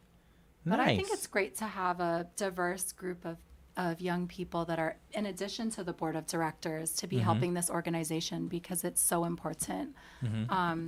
Eric talked a little bit earlier on Ed's show about what difference it makes in a child's life to grant their wish. And Right. this is the mission that I think my dad was so passionate about as well. And that's why he wanted to make sure that these things from his estate continue to make a difference in the lives of these kids. But I think you should ask him to share that because it's so beautiful. Well, also, I know you send the kids off, right? They like to go to Disneyland or Japan. But I notice other Make-A-Wish foundations like to the wishers, they like to come to Guam. We've had a few, We've had a few that with families who have Guam roots. Yeah. And the child is, wants to come to Guam, never been, and we've had things like that. In fact, actually, right after COVID, there was a kid who was in one of these Midwestern chapters, not from Guam, totally unrelated and had no relation here, but just wanted to go to an island as far away from the mainland as possible. But during that time, right after COVID, you could not have international travel. So we were the farthest U.S. destination. So we had this kid coming from, I don't know, Iowa, I can't remember. That's cool. Yeah, and so it's how'd you set him up? Oh no, so what we do is we basically put together an itinerary for him based on beach activities. That's what he indicated when they were doing the wish discovery for him. And so, we worked with some local vendors and some, and we had him stay. I think he was at the PIC. So we arranged for everything, but the wish. We're basically, our role there is as a wish assist. So that's our role, is we assist on the wish. And so yeah, that's a rare thing, obviously, but yeah, our number one wish is always travel wishes, usually to Disneyland or Disney World. Yeah, and so how many children have you been how many wishes have you been granting this year? Maybe some that you've that stand out the most since you've been doing this. Yeah, so we, on average, we grant one wish a month, so about 12 a year, right? And since the inception of Make-A-Wish, in 1988, so 38 years ago, our chapter was founded here on Guam by the late Frank Blas Sr., the Lieutenant Governor Frank Blas Sr. And so he founded the chapter here in Guam. And since 1988, we've granted, almost 400 wishes. And so that's pretty remarkable for such a small island. Yeah. And we are the smallest chapter, by the way. Okay. Yeah. But one story I relayed to on Ed's show was probably about 12 years ago. Yeah, 12 years ago, there was this little girl who, very sick, she was diagnosed with leukemia. And while she was in treatment, TV, she was always watching TV, and her mom was telling us that she kept watching and seeing these things with Disney cruises. And so she goes, "Mom, I want to go on a Disney cruise." And of course, the mom was relaying to us, she goes, I just said yes, of course. She goes, I can't tell my sick daughter no. I need to give her positive messages. And then she was saying, but we can't afford that. She was sharing with us, we can't afford that with the medical treatment and the cost of medical treatment and all the stuff that she's going through. They weren't wealthy, but that's where Make-A-Wish came in. Yeah. Because she reached out to us. The executive director of Make-A-Wish at the time, Vic Camacho, was telling us about that wish and how the mom just said this is what she wants. She already knew. They talked to the little girl. There was no doubt. Disney cruise. So she went on the Disney cruise. She had a fantastic time. And, that little girl, she turns 20 in March. They're like core memories, right? This is just another example of the power of a wish, I love repeating what my predecessor, Vic, said, and that is that a wish is, we don't pretend that a wish is the medicine. We're the medicine for the soul, right? We give the kids and their families hope for the future and to positive energy to defeat their illness. And with that in mind, 70% of our kids beat their illness and go on to lead adult lives. And so we're proud of that statistic. Yeah. And it's a trend that we hope continues because, yes, maybe it means the end of, what I do for a living, but gosh, that's not a bad thing to happen either, right? So, so we're always outreaching. We're always looking for opportunities to talk to kids and talk to people. And so by its very nature of me being here talking to you on your show, us being on your YouTube channel, we hope that some people who see this and say, oh, I think my child would qualify for this. it doesn't hurt to ask, right? Right. Because we are in the position to grant wishes. We don't have a big, inventory or backlog of kids Sure. waiting. We can grant their wish pretty darn quickly, and so that's what we want to do. Yeah. We want that, and if you see, there's always people doing like GoFundMe fundraisers for somebody who's going off island for treatment. And if it's a child, my gosh, tell them, reach out to them and say, Right. you should contact Make-A-Wish because you never know, right? And so, boy, wouldn't that be awesome for that Sure. kid to also do that, right? To also have a wish, Yeah. So anyway. And How there's does a it- place on the website where anyone can refer a child. Okay, that's what I was going to ask. How Yeah. does that all work? Do they write a letter? Do they go to your office? It's very easy. Usually what happens is we refer everybody to our website, which is wish.org I'm on it. / Guam CNMI. Yeah. And on one of the menu bars, it Refer a says child. refer a Refer child, a right? child. And so the person that's referring a child should be somebody who has pretty intimate knowledge of the child's sickness and their medical condition and can fill out all. It takes about 5 minutes. Okay. Once that's done, it gets sent to the national office, which has what's called the National Advisory Medical Committee, Medical Advisory Committee. And they determine the eligibility based on what the answers were, right? And so there are a few automatics. Cancer is pretty much one of the automatics, but there are some that are not as severe. But the definition really is of the condition that's eligible is critical, which means that it's treatable, but might be trending. Might be No trending worries. downwards. And so. So yeah, that's the process, and as soon as that child is eligible, then we get told about it, and we say we get told about it. Say there's a kid that just got approved, and so we contact the family, and then we arrange to meet them, and that's when the discovery process happens, where we find out what they really want, and those are the fun parts. The great things of talking to the child and the family and trying to figure out what they want. Right. Yeah, a lot of them come in already kind of knowing. I bet. We had one kid. We just granted a wish. They already make knew. movies about Make-A-Wish Foundation, That's right? true. Yeah, and so but you'd be surprised too. Some people. They don't, they don't know exactly what it is, and so Or we they tell think them. I might not be eligible, but it doesn't hurt to Yeah, try. it doesn't hurt to ask. Right. A lot of people think, and this is an important point I want to make, that a lot of people think that the medical condition has to be terminal, and Yes. that is not true. Right. It started off that way 45 years ago when Make-A-Wish first started in Arizona, but it's evolved, like I said, to be critically ill medical condition, and so you never know. Right? Like I said, those are the criteria, and the child's physician and the parents should be pretty much knowledgeable about whether they can qualify. But you never know. You should still just try. Pauly, do you want to guess which celebrity has granted the most wishes? I wonder if Eric John knows. Cena. Yes. How'd you know? Because I'm a wrestling fan. Oh. He's Yeah. number one. He's probably Yeah. number one. 650 wishes. Yeah. I'm a wrestling fan. I always see John Cena with He's the fantastic. Yeah. He said he's never said no to a wish. Wow. Yeah. There are celebrities that have said no, but Really? yeah, but Sure. we don't judge. Sure. We're not here to blast John them Cena about has that. never said But no. John Cena's never said no. Michael Jordan has been prolific too. During Wow. his career, Yes. we've had a couple of kids meet Michael Jordan. Yeah, from That's Guam. cool. Yeah, from Guam. Yeah. Yeah, and actually, there's a Wish kid who is not a Wish adult. He's one of the sales managers over at Cars Plus. He got to meet Derek Jeter. Okay. From the Yankees. Yeah. Man, we saw photos of them together, so Oh, it's I like love it. fantastic. Yeah. Yeah, So these are the type of stories that I love sharing Right. because they illustrate to me that it doesn't matter. It doesn't matter what financial situation your family is in. It doesn't. We never even ask what the financial situation of Right. your family is. That doesn't matter. Yeah. So whether you're wealthy or not wealthy, it's the medical condition that matters. And so, dream big for these Right. kids, man. Yeah. Just like go for it, Yeah.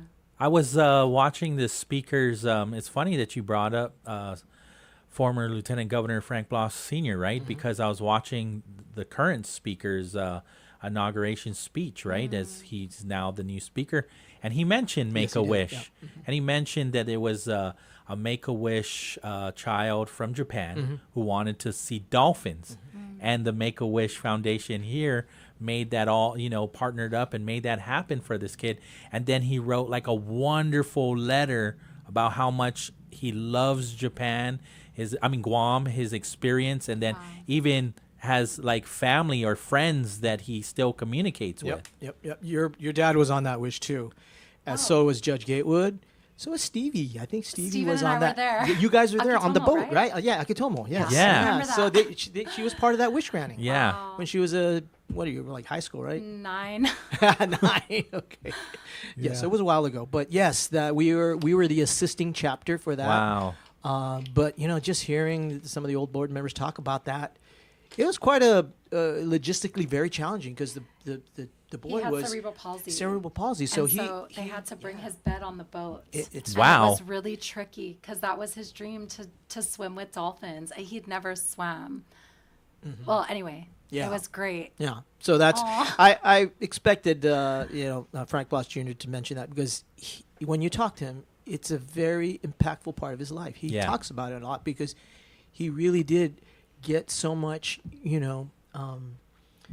just personal satisfaction out of being part. It was a very rewarding time of his career, even as a politician, being part of Make-A-Wish. He'll be the first one to tell you, it made a lot of core memories for him too, being part of the wish granting process. So yeah, I can only bet. And then just like, it's got to mean a lot for you to carry on your father's legacy, right? And see all the great work that he's done. Oh, yeah. Yeah. It really has.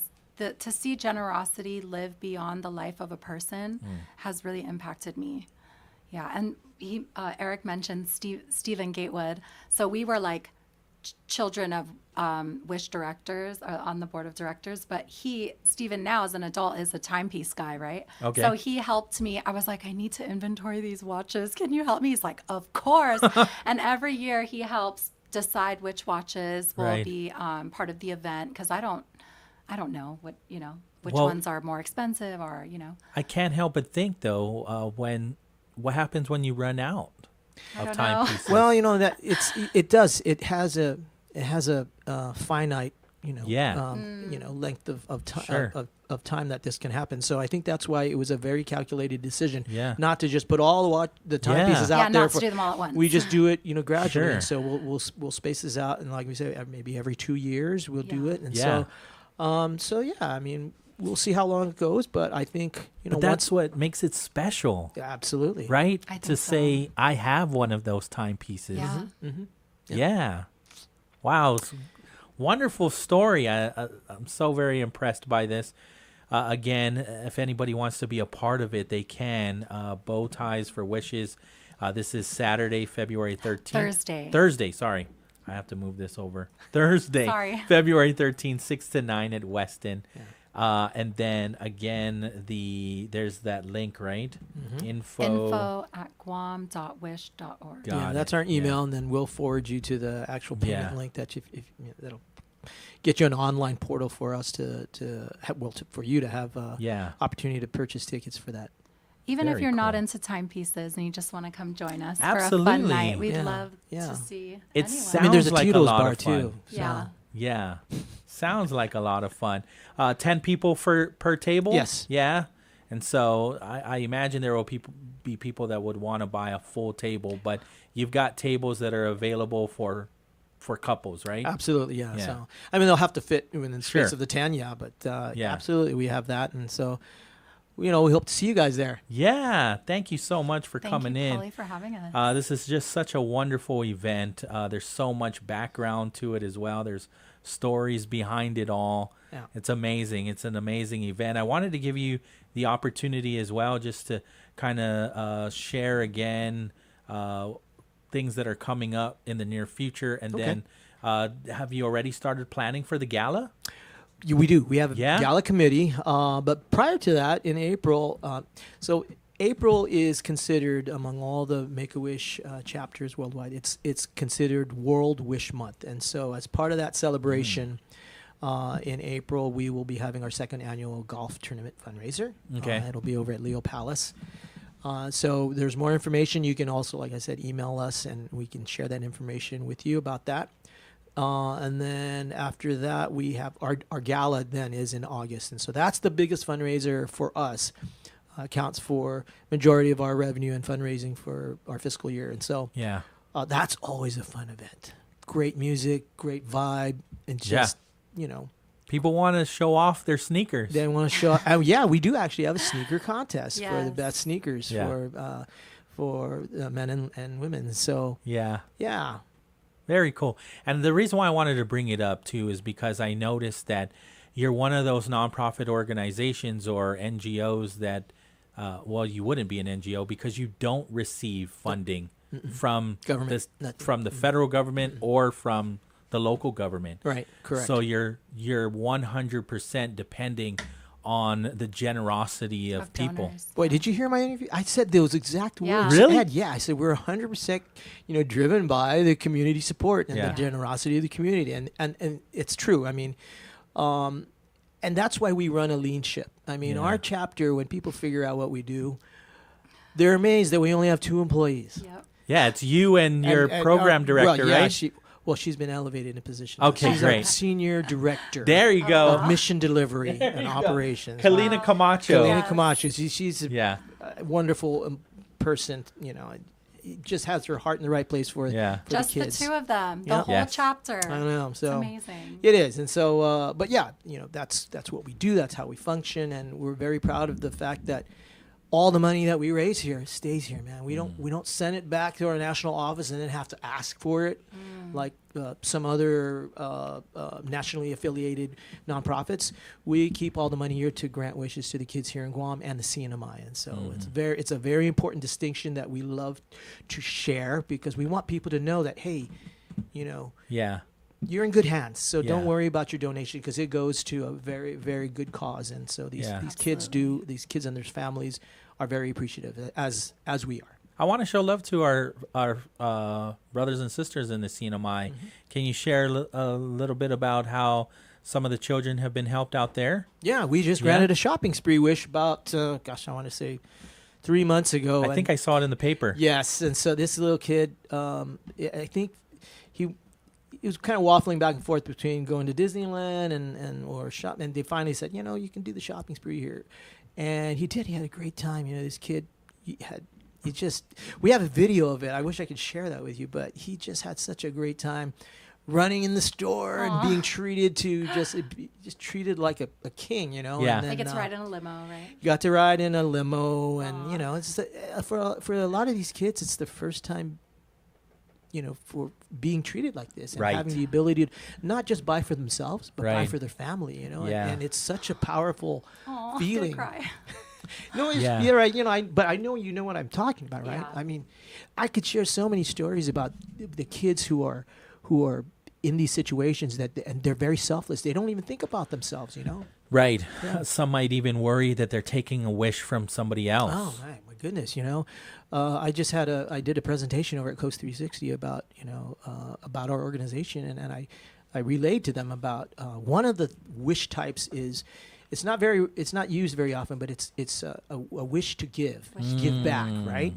And we don't see it too often because a lot of times kids are focused on themselves, which is okay. Yeah. But this one happened, I want to say, back in 1994, 93, where this kid here in Guam, he initially wished for a trip to Australia for he and his family. And then he was watching TV, and he saw this documentary on the Filipino channel, TFC. And it was about this orphanage. And he just was just moved. And so he contacted the office and said, the money that you guys were going to spend on my trip, I want you to donate to this charity, to this orphanage. Oh my gosh, the media got a hold of that in the Philippines, and they went over there, they followed him around, and it was just a fantastic way to highlight not only this kid, but the fact that his wish was to help others. Right. You know? I mean, absolutely. Really, it's just a great feel-good story all around, So, as I said, it doesn't happen very often, but when it does, we really want to take advantage of it and showcase that. And so, and the kid's still around. Yeah. Wow. Yeah. His sister was when they have like the Pro Start programs over at the public high schools for they get into culinary thing. Yep. Yeah, she was a teacher for the Pro Start over at Ukudu. That's cool. And she had these fundraisers, doing the food, and she would always donate to us because of what we did for her brother. Oh my goodness. Right? Yeah. These things just give back. Yeah. So again, another way to give back, right? Bow Ties for Wishes. It's an event from the Make-A-Wish Guam and CNMI chapter. Thursday, February 13th, 6 p.m. to 9 p.m. They don't always do this every year, so take advantage, right? Because the next one might not be for another 2 years. That's right. Yeah, and so, again, you can get your tickets. You can only order online. info@guam.wish.org. Tickets are $150. And you're going to be doing a live and a silent auction on some of the timepieces that are left from Dr. Chris Paris's collection. Also a full dinner buffet. Yes. Open bar, graciously donated Yeah. by Mid-Pack. Right? Nice. Tito's Vodka. Live, Yes. Live entertainment. It'll be a night. Yeah. Did I miss anything else? I wanted to make sure No, we I got think it that's all. good. Yeah. Thank you so much. Yeah. Appreciate the opportunity. Well, thank you for sharing the stories, right? I think that's what people, our audience, I really wanted to share the impact that the Make-A-Wish Foundation in Guam and SIPA and the CNMI, what you guys do for our community, and that's even more important. Yeah, so thank you. No, thank you, man. I appreciate it. 4:59 in the afternoon. We're going to take the break. Issa's got your on-the-go, your Real Deal Traffic Report. On the other side, Congressman Jim Moylan's going to be calling in as well, and so we'll spend the last hour, a few minutes with the congressman right here on Wave 105, KGUM FM in Hagåtña, Guam. KGUM FM, Hagåtña, Guam. The sound of Guam is Wave 105 FM. This is CBS News on the Hour, sponsored by Progressive Insurance.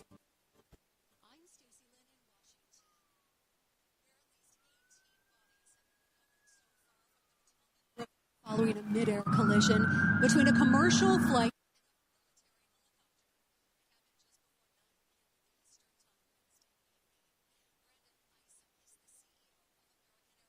Flight 5342 was under the command of 4 crew members, for a total of 64 people on board. D.C. Mayor Muriel Bowser. D.C. Fire and EMS, supported by fire departments and police departments from across the Washington metropolitan region, are executing a rescue operation in the Potomac River. They are working diligently in very dark and cold conditions. As for the investigation, CBS News travel editor Peter Greenberg says they have different GO teams assigned to this investigation, human factors, metallurgy, engine performance, you name it. And they're going to be trying to get both the CVR, the cockpit voice recorder, and the other black box called the FDR, the flight data recorder, from the tail. And we now have the official word that the NTSB has launched their GO team to the accident scene. Now to other news today. Robert F. Kennedy Jr. getting grilled on Capitol Hill about his views on vaccines during his confirmation hearing to be Health and Human Services Director. I support the measles vaccine. I support the polio vaccine. I will do nothing as HHS Secretary that makes it difficult or discourages people from taking either of those Anybody vaccines. who believes that ought to look at the measles book you wrote saying parents have been misled. That's Oregon Senator Ron Wyden. President Trump says he's building a mass detention camp for migrants at Guantanamo Bay. We have 30,000 beds in Guantanamo to detain the worst criminal illegal aliens threatening the American people. Some of them are so bad we don't even trust the countries to hold them. He says he's making good on his promise to rid the country of those here illegally. CBS's Steve Kathan reports the country's largest indigenous tribe is crying foul over the new immigration crackdown. There are complaints from the Navajo Nation about tribal members being swept up in recent raids targeting undocumented immigrants in the Southwest. Crystalline Curley is Speaker of the Navajo Nation Council. Many of them have been visited at their place of residence or their workplaces, being asked for identification. She says they're being stereotyped and they're being targeted because of their skin color. This is CBS News. Brought to you by Progressive Insurance. You could save big when you bundle your auto, home, motorcycle, RV, or boat. Visit Progressive.com. If you have unfiled taxes or are in debt to the IRS, this is important news. Did you know the IRS has programs specifically designed to help people struggling with tax debt? Powerful tax assistance programs that can save you thousands if you qualify. No one knows these programs better than the experts at Optima Tax Relief, America's most trusted tax resolution firm, A-rated by the Better Business Bureau. Their award-winning team of tax attorneys and licensed professionals have resolved over $1 billion of tax debt for their clients. One call to Optima can start the process, helping to end your worries about wage garnishment, asset seizure, and other IRS actions. Make sure you're getting the best options to solve your tax problems. Call the experts at Optima today for a free confidential consultation. Call 800-343-6460. 800-343-6460. 800-343-6460. Optima Tax Relief. Some restrictions apply. For complete details, please visit OptimaTaxRelief.com. 400 Roman-era gold and silver coins were discovered buried in a field in the Netherlands. The coins are thousands of years old. Most of them date back to 46 AD and feature the face of the Emperor Claudius. Some of the coins were British. Archaeologists suspect Roman soldiers returning home from Britain buried the coins to hide them temporarily or as an offering to the gods, thanking them for a safe return from battle. Michael Wallace, CBS News. The biggest names in music will come together tonight for Fire Aid, a massive concert to raise money to support Los Angeles' recovery from the recent wildfires. It's a star-studded event including performances by Lady Gaga, Billie Eilish, Stevie Wonder, and a ton of others. All the proceeds from Fire Aid will benefit those affected by the fires. It'll all be streamed on CBS News 24/7. Stacey Lynn, CBS News. This is an important notice to all U.S. taxpayers. The IRS is giving away billions of dollars in tax savings through a federal program called the Fresh Start Initiative to aid delinquent taxpayers. This initiative was established for anyone facing financial hardship and unable to pay their back taxes.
from Jigo to Malef. So this land is all that we know. I said this land is all that we know.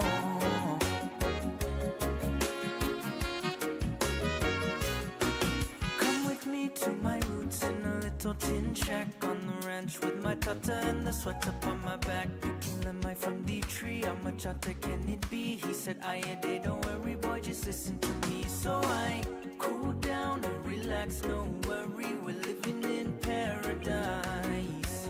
There's no place on this earth, I will tell you, that'll make you feel so. Welcome back. 5:10 in the afternoon. It's the Bright Side on OI 105.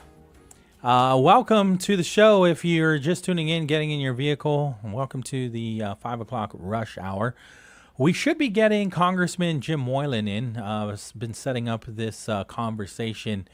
I like to call it Kicking It with the Congressman. And so we'll see. He should be calling in. But until then, I saw this release that came in from the office of the governor, and basically, I guess they noticed the AG billboards too, right? Because this release comes from the office of the governor, Oficina y Magahagan Guahan. I just like saying it, Oficina y Magahagan Guahan. So the title is AG's Billboards, a Waste of Money. Where's the dignity? And it states here, the office of the governor condemns Attorney General Doug Moylan's latest billboard stunt, which falsely depicts a tent city on the lawn of the Ricardo J. Bordalio Governor's Complex. This disgraceful and fear-mongering display is not only a gross misrepresentation of reality, but a blatant waste of taxpayer dollars that could have been used to actually help those in need. Adelup is more than just the seat of government. It is a community space where families gather. Athletes compete. See, I told you we were just talking about it. Every now and then they get a permit to practice on that field, and residents celebrate.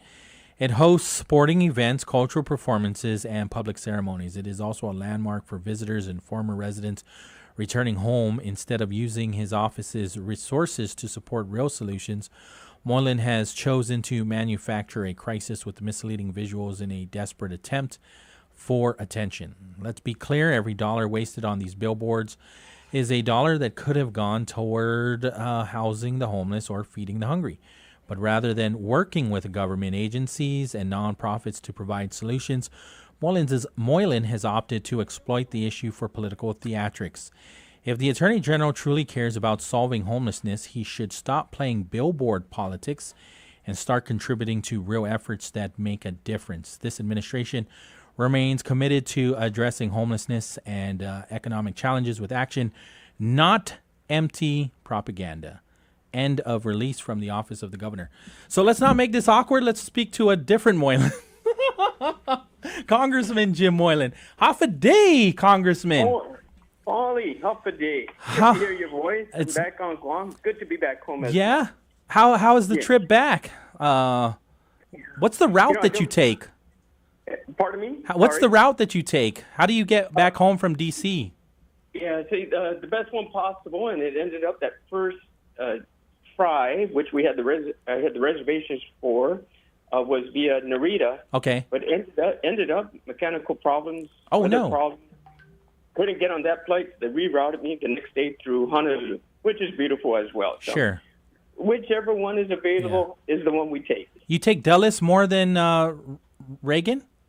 Oh, Reagan is just a few stops of metro right away. So I prefer the Reagan. Reagan is really nice, real small airport. Yeah. Enjoyable, relaxable, you know. And I like cool. Reagan too. You get into Dulles Airport. That's quite big. Yeah. Exciting, though, but much bigger. Unfortunately, there's that issue over at Ronald Reagan Airport now. I'm sure you've seen it in the news. Yeah. So prayers. Yeah. How scary. Prayers go out to the families. Yeah, hopefully we can find those hurt or any more survivors. That was a disaster, such a sad incident. Yeah, and hopefully lesson learned. But really, just to pray for those families and our service members that were lost. And what a tragic thing to happen at this time. We start a new year and things happen, so we just pray and hope hope this is far and few between an incident such as this. Exactly. And so I guess let's start with that, right? Because I saw your letter about, what was it, the letter to the acting Secretary of Veterans Affairs, Todd Hunter. And so it was titled Serving Those Who Served Us, right? And so how has that gone? Have you got any feedback? What specific steps are being taken to address what in your letter it says there's a lack of VA staffing in Guam? Right. And that we were concerned with that as well with Trump's executive orders.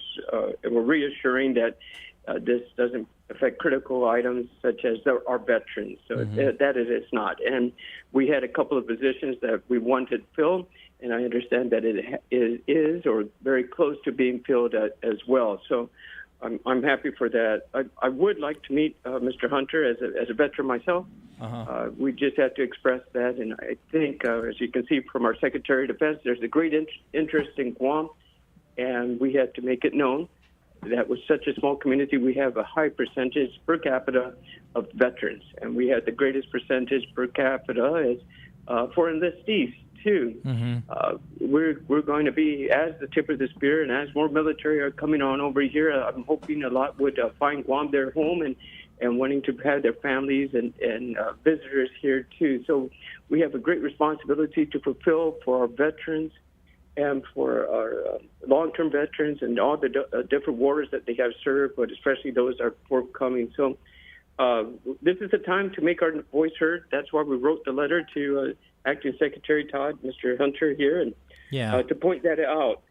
And so he knows we're very interested. So, and then the goal, of course, is to have a one-on-one meeting. Maybe we can get 10 minutes. That's wonderful. Invite him to come to Guam. Only 10 minutes? I mean, we got so many veterans per capita, right?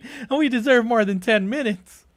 Well, for myself at the initial meeting, but it will be kind of quick. But it's his start across the nation, and the problems that we see on Guam is nationwide as well. Sure.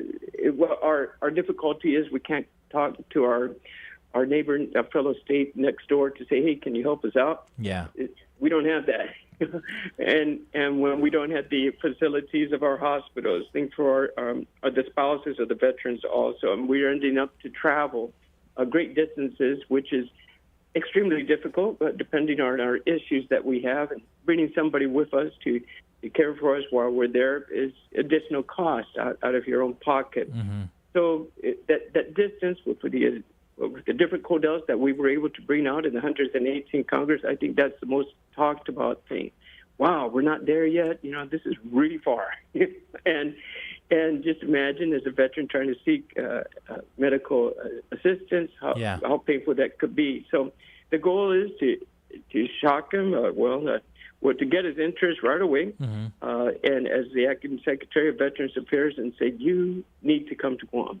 You need to travel to the Indo-PACOM area, and Guam is most Western soil, American citizens, and we had to take care of our veterans here. So I think we can get his interest. I know Trump has the interest in this area as well, and so especially with our Secretary of Defense. Has great interest in Guam too. So that's our goal. We take a couple minutes with them and invite them, and then pursue it. And I think we can get that done with this current administration, the House, and also the Senate.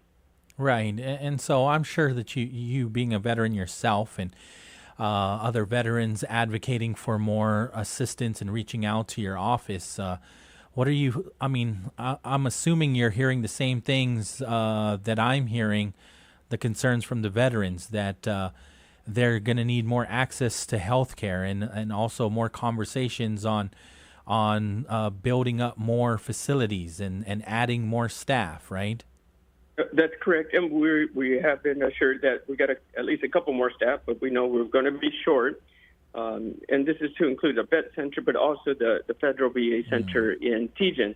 But what we also know has been important, and what has been relayed to our office, is we need more of our veterans to enroll at the center as well, the CBOC. You can enroll there. right? And that's an important thing to do, whether you use that service or not. Right. But by enrolling, that shows the numbers, and that's how the systems and the services are calculated. Rather than saying build it and they would come, no, they had to invest and they had to plan for this, and we had to have the numbers to show it. So maybe everybody bring one or bring two, and we can get these numbers up. I get that argument, right? But some veterans will say, I already did that through the government Veterans Affairs Office. Is there any way that we can get those numbers to GOVA and transfer them right over? No, because you had to fill out the form yourself, right? And even at the it's like everybody is enrolled at the University of Guam. How do you get enrolled at the University of Guam? Not by every high school student that graduated, but by those who go to UOG to register at the University of Guam. It's not an automatic thing. You have to show the interest. You have to fill out the form. You have to provide your documents, and then you can register. I wish it could be that situation, but no, we don't have that availability for the two systems to speak, unfortunately. Understood. But the VA Center, our state VA Center, could also promote that too, right? Here's a flyer, here's a map, please go there, right? Yeah. I want to maximize my time with you, if that's okay, if we can move on to a couple other things, right? Your congressional assignments, I've noticed there are some that really stand out to me that I'm not even familiar with, and I guess because you've been assigned to quite a few here, the ones that I'm not familiar with are the Subcommittee on East Asia and Pacific. And so how does that subcommittee, you being on it, benefit Guam? And then also the National Security Task Force and the House Philippines Friendship Caucus. And then we can tackle the East Asia and Pacific first, if that's okay. Sure. So this is under Foreign Affairs, which was the third committee that it was assigned to in the 118th. So, you know what's really nice is its longevity is important.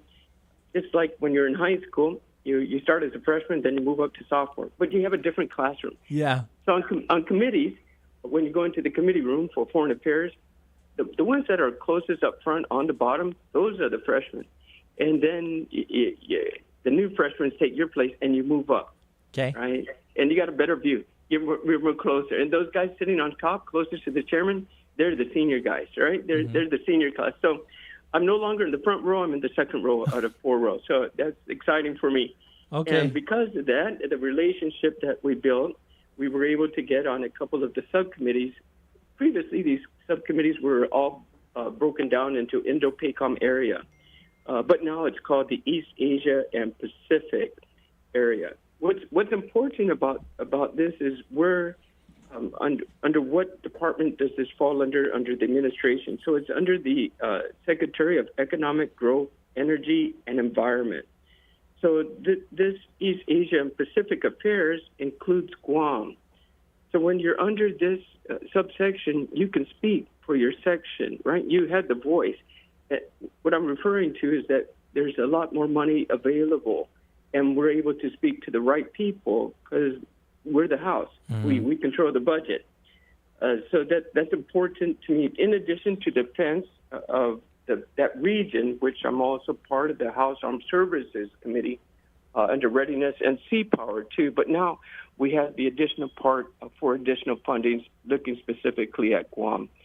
Young Kim is the subcommittee chairman for this, and she's out of California, which I believe she was a graduate or had her experience some high school classes at Academy of Our Lady of Guam. So good friend of mine, and that's the importance of having the longevity, maintaining in Congress. So you move up the line and you develop some trust and long-term friendship in the House. So that's important, and we're able to speak for the island of Guam, which is within the Indo-PACOM area. During the threat from the Communist Party of China, and to support us and to remind the nation that we are U.S. citizens and need to be protected. Our Secretary of Defense understands that. Being part of the subcommittee is very important. So I'm happy to be there. I'm really honored to be there. And as we have our subcommittee meetings, that's when my questions are directed specifically for that area and specifically for Guam too. You brought up. It helps us. Mm-hmm. You brought up China. Should we be concerned about DeepSeek, that new AI app? No. Yeah. Of course, any application, it depends on the usage. Yeah. I kind of want to download it. Yeah, technology is always a thing. Isn't it interesting? Like on your phone, you can be having your phone next to you and not pressing any buttons, but then you open it up and it's talking about some shoe, right? That you're talking about with your print. Yeah. Well, what about on a more serious note? What about the nuclear fusion center that we're finding out they're building over there? Yeah, that's always a concern. And earlier today, I was with the Rear Admiral. You were briefed on it already. There's some information that was provided, but yeah, of course, we're always concerned. Sure. On that issues, and that's why it's good. There's subcommittees on South and Central Asia. Yeah. That's about diplomacy and public affairs. So we got to be aware of that, and how do we control that and monitor that and grow our friendships there to avoid any. Well, it kind of tells me when I see that we kind of need to speed things up with our missile defense systems here. No.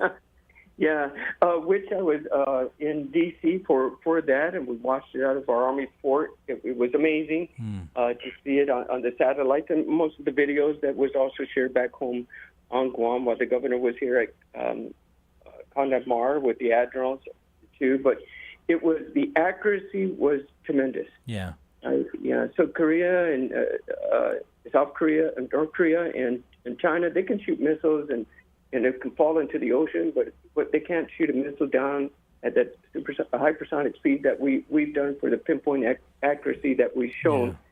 Yeah. And that's a good example of the technology that the United States has and the deterrence using defense to prevent further wars as we build our economy and better relationships. So I'm excited to see, especially what President Trump has to try to reduce the feeling of that threat.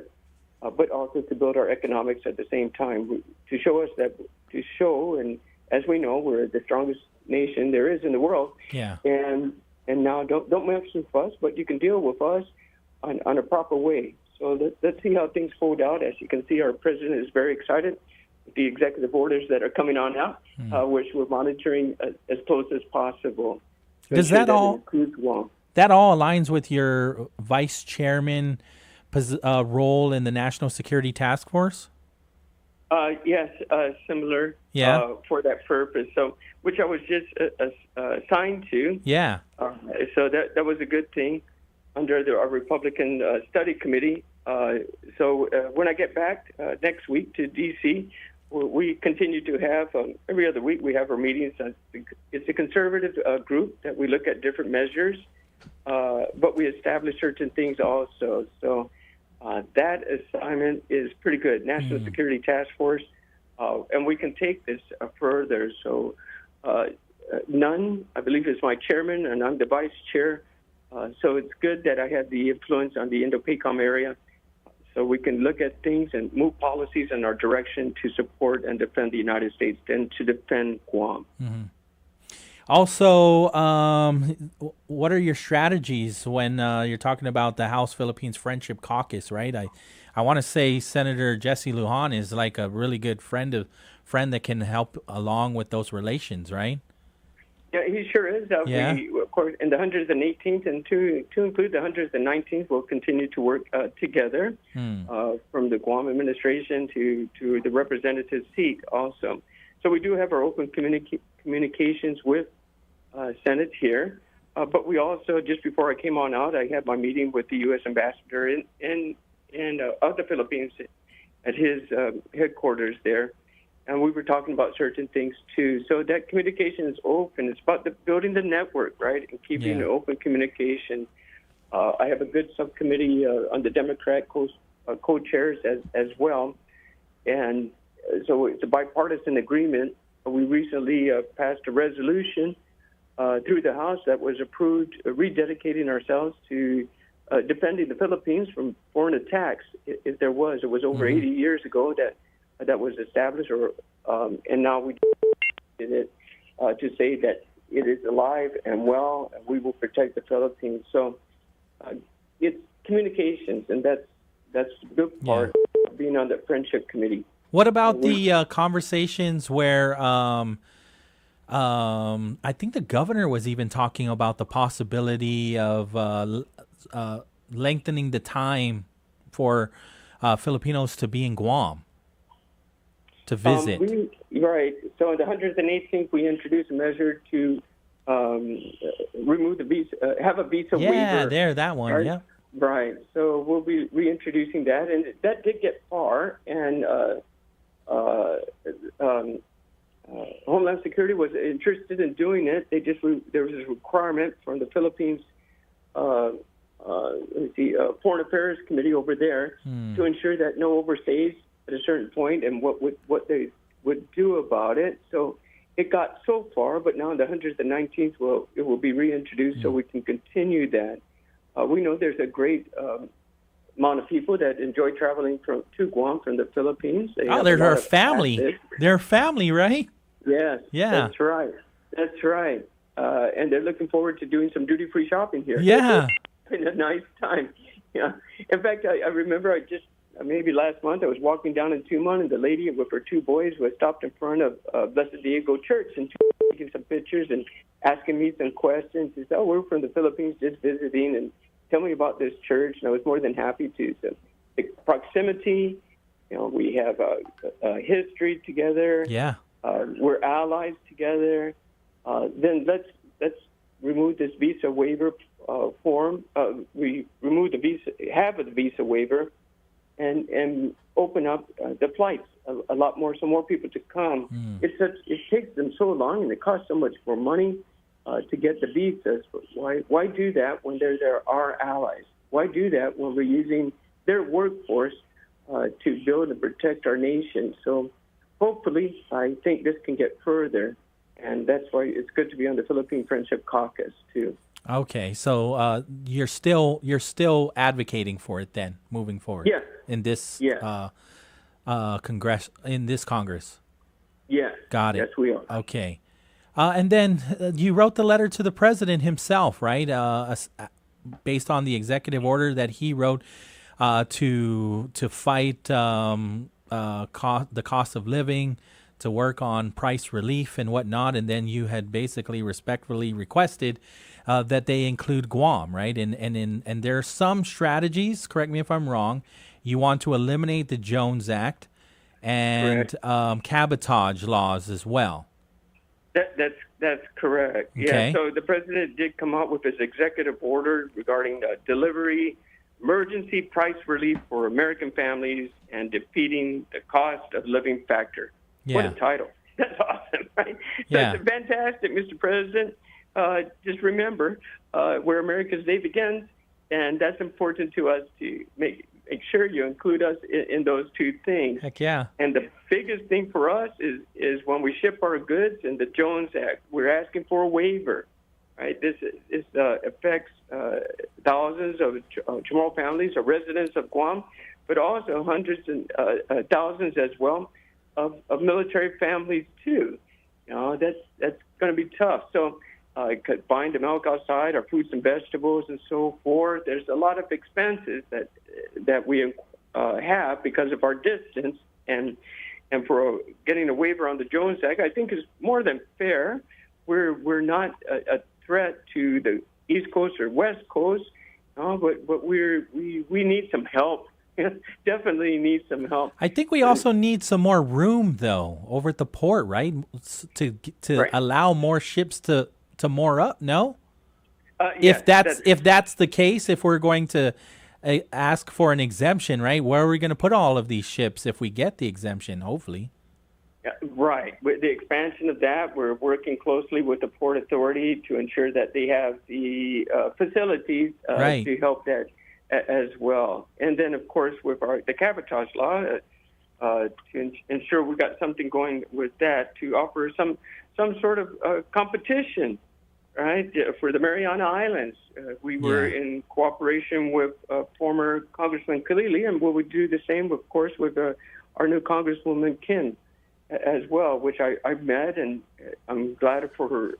She's an exciting person. She has a lot of energy. She's out there. And I helped her get introduced to the different committee members, so they committee chairmen, in other words, and so they know we're in cooperation. The Mariana Islands are together.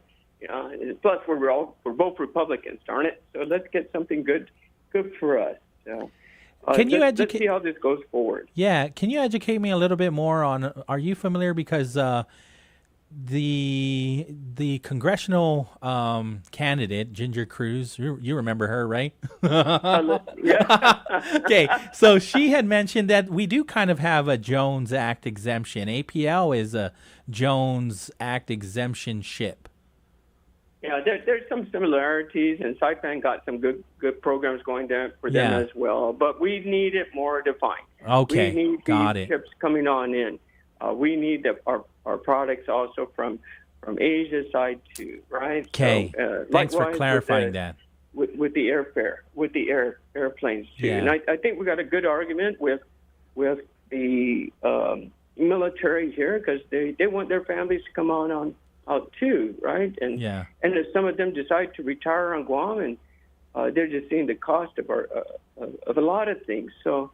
Let's make it a better area. If the President of the United States wants to do this for the U.S. citizens, well, we are a U.S. citizen, so this is how we can do this.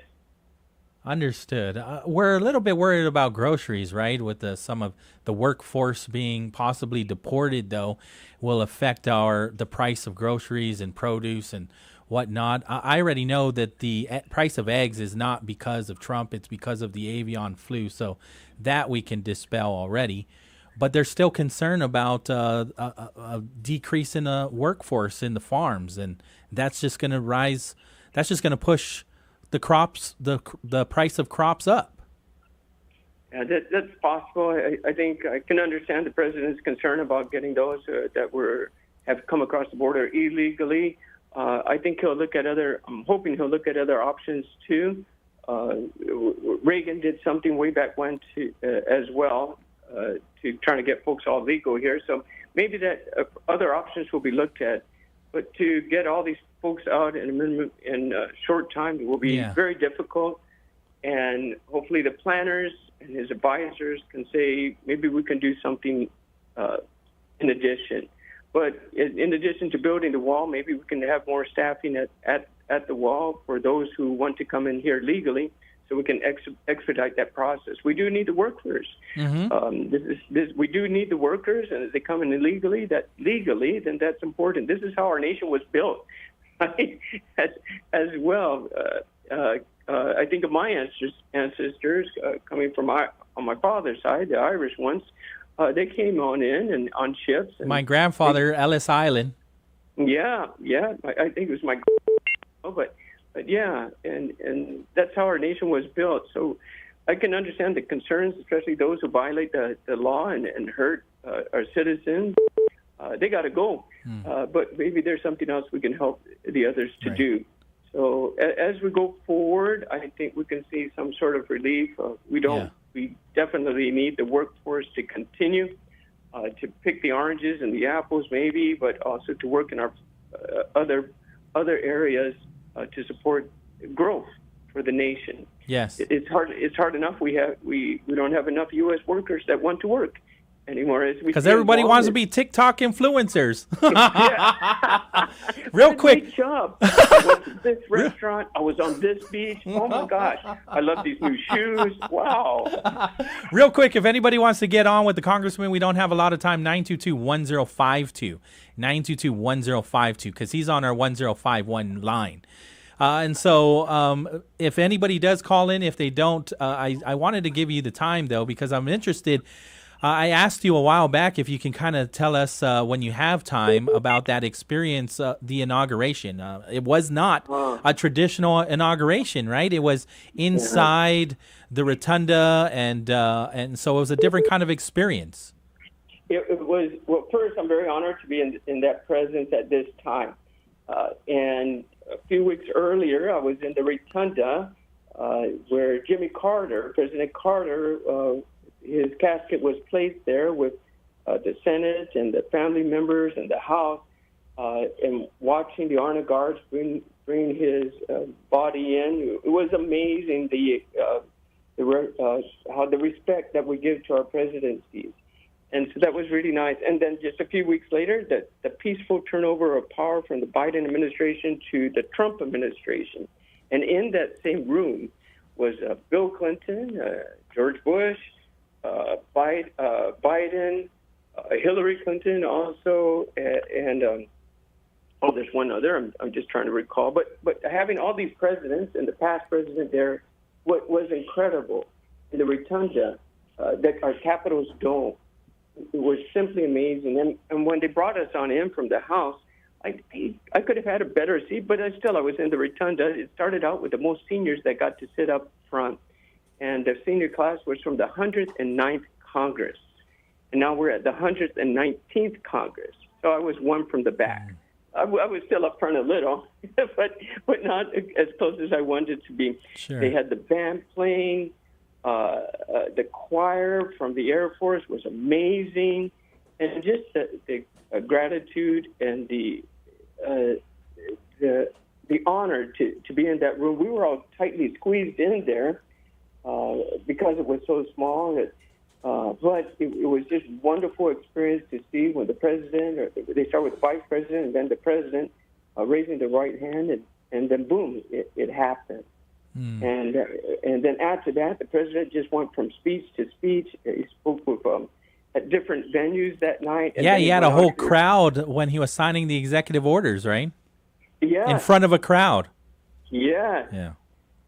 That's right. And he went from event to ball, all on that same night. And I bet you he woke up at 3 o'clock in the morning and pushing it. He's got causes on his hand from all of those executive orders. Do you mind, Congressman? Jason would like to get in. Jason is a regular caller, and he'd like to talk with you, if that's okay. Hi, Jason. We're going to get him in. Jason, you're on the air with the Congressman. Hey, thanks, Pauly. Gosh. Hello, Congressman Moylan. Yeah, nice to hear your voice. Yeah. Man, I'm just listening to what you and Pauly were talking about with the cabotage law, and that's a great point that you're actually making. There was another one that, I was actually discussing with a friend. Is there anything that we can work out as far as, how the customs is with Hawaii? Right. Are you talking about the luggage going up, or are you talking about... Kind of like that. You know how it's every time we travel through Hawaii, it's like it's like double checking in. I thought we figured that out, no? Yeah, we have. We finally, it took some time. So you do pick up, your luggage will come out on the regular carousel, let's say number 1. But you're still in the sterile area downstairs. You don't leave the room. You're just directed where to move your bag to a drop-off point downstairs on the same level as the carousel, and then it goes down the chute. The instructions are just make sure don't open your luggage, because once you open the luggage, they don't know if you put something in or take something out. If they see you, yeah, because we usually, a lot of us transit through Hawaii, going into the mainland, so it's like, oh, okay, so that was actually. Man, that's new news to me. I haven't heard. The Congressman worked it all out. Yeah. He's been working on that one for a while. Yeah. Another, with what you're talking about with the cabotage, is there a border for Guam's waters as far as like Asia and Guam? Within our secure zone, maybe that's what you're talking about. A couple of 200 miles. I don't recall exactly where the actual border is, but you can't enter our waters if you're not recognized, and you can't fish in our waters unless you're allowed. But that exact area. Well, you kind of can come in to Retidian, and then they'll just get your name, and then they'll let you walk away. Yeah. That's something we're working on. Because you know how you have a lot of the tuna liners? Yes. That's right. Very much so. That's affecting Also, let's see, I think it's American Samoa too within the Pacific. Yes. So it is monitored by the Coast Guard. They scoop up a lot of the tuna and then they bring it back to their country, and Right. then they essentially sell it back to us. Right. So we were able to increase the Coast Guard with 3 more fast response cutters, and there's 3 more to come as well. Our Indo-PACOM area is as large as the United States of America, the CONUS, right? And it's big waters to do, but we do have satellites, and we're trying to increase the forces there so we can get our ships there to correct that. The other, our pre-associated states have been able to capture a few, and what they do is they just sink it. They impound it and they sink it. Yep. So we're using our Coast Guards, pushing up our force in the Coast Guard to help us secure the border from illegal fishing and illegal entry as well. Thanks, Jason. I appreciate the phone call. I got a text that came in. Oh, no worries. And Thank you. will call you tomorrow on the income tax. Thanks, Jason. I'm looking forward to it. I'm waiting because I need to be educated, sir. Oh, okay. I'm pretty sure Congress Moylan knows about that as well. Okay. All right, adjust. All right. I got one more. It's a text that came in, and they're asking if there's any hope for the HEMA, our giant clam. Yeah. So I know we attended, I think this is a few months back, a couple of the hearings. We basically told NOAA, if you, that was the first class or first explanation they put out, wanting to restrict it. So that it's a questioning time or getting the people's response. So we told them, if you push this any further to enact the law, I'm going to make sure there's no funding to enforce it. So I think the second round of questionings has went through. We're waiting on their report to see what they're going to do. So we made that clear to them coming from the congressional office that this is not supported. This is really uncalled for. We know we can do good about policing our own and taking care out of respect for. And they're talking about if it looks like a clamshell, it's not a specific one, but if it looks just like that, you can't touch that either. It's just wrong how they went about that. So if it goes further, they have no funding. And I'm hoping that it would just stop from there, and just they can change their minds as well. They got a lot of heat, and I'm sure the second round of questioning was even clearer. So we work good with agriculture and the residents are echoing their dissatisfaction with that recommendation from, I believe it was NOAA. Thank you so much for this time. I really appreciate the time that you've spent with us here on Wave 105. I wanted to give you some more time. It doesn't have to be a lot. Briefly just share your vision as Congressman for the next 2 years now that it has just started. Anything else that you wanted to cover? Sure.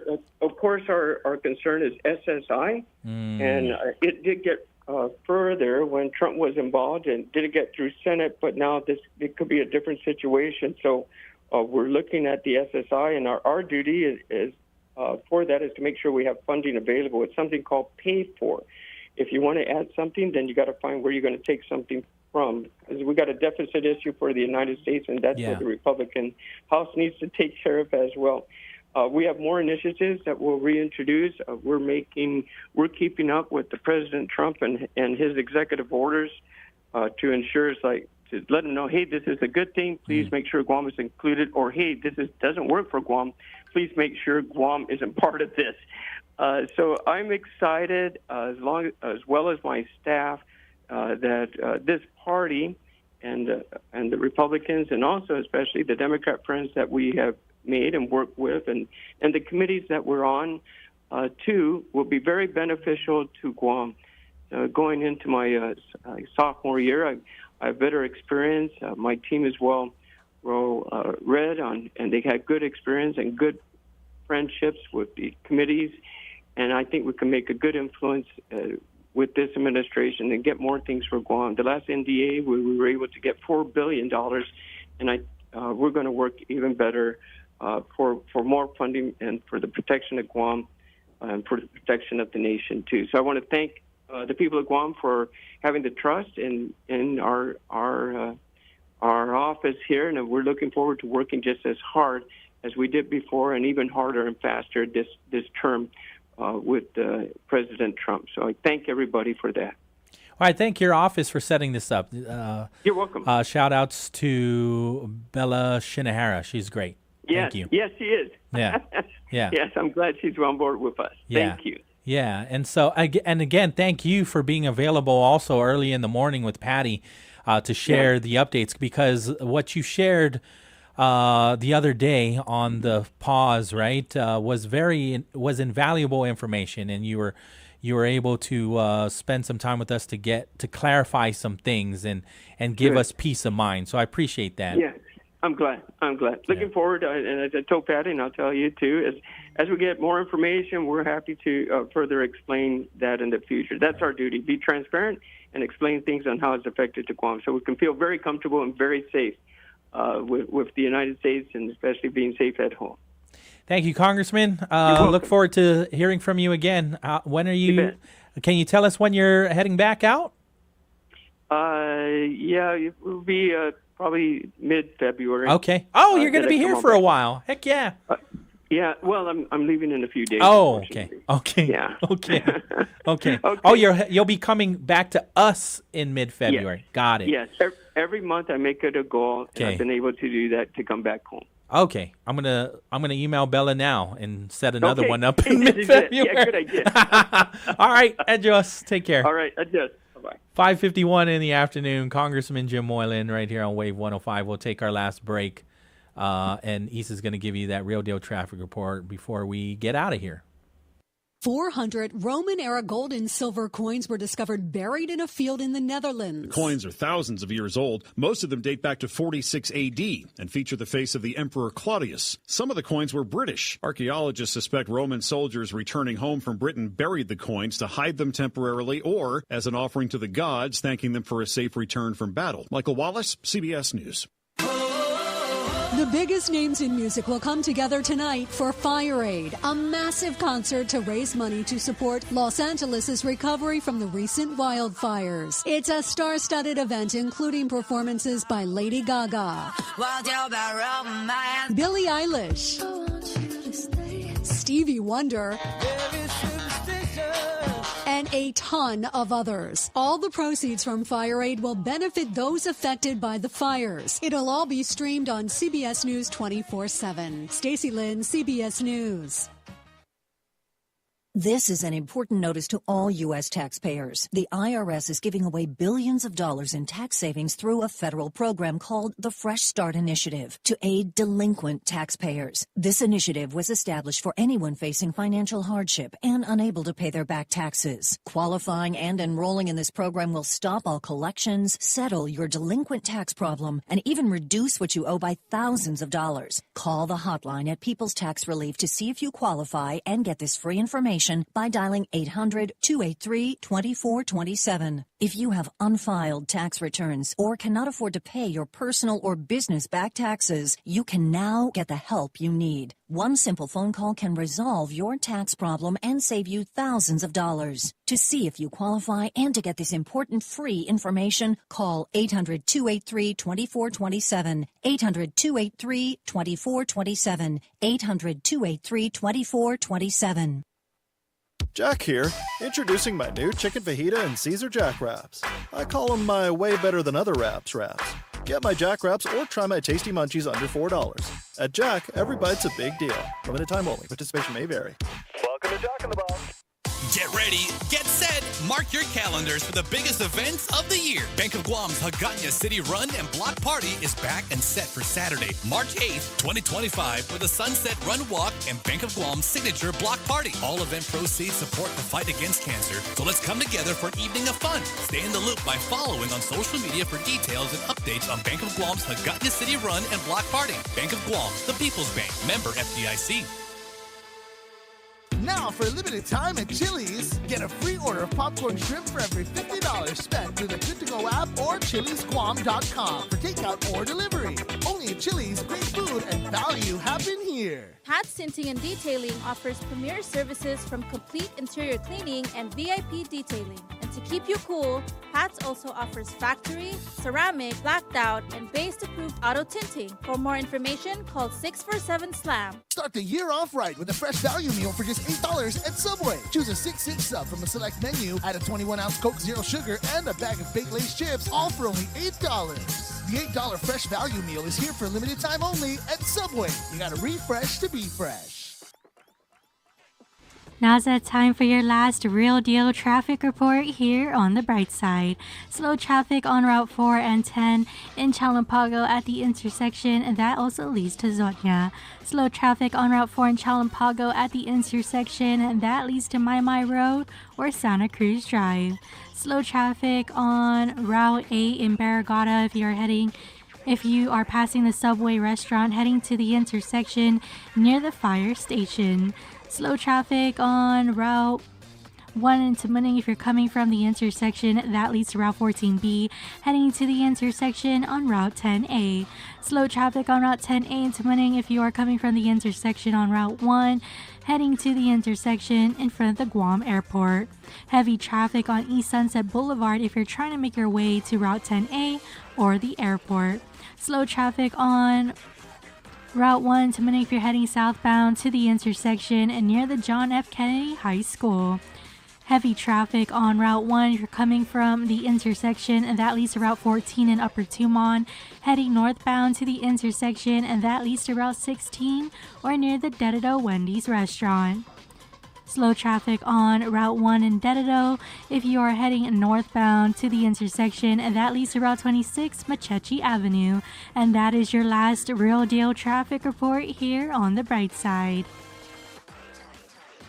The views and opinions expressed in this show are that of the show hosts, guests, and callers. They do not necessarily reflect the views and opinions of the staff and management of Wave 105 FM, Glimpses Media, or any of our partners. As we strive to provide quality, respectful, and engaging content, we welcome you to participate in the conversation. Thank you for tuning in to Wave 105 FM, the sound of Guam. Enjoy the show.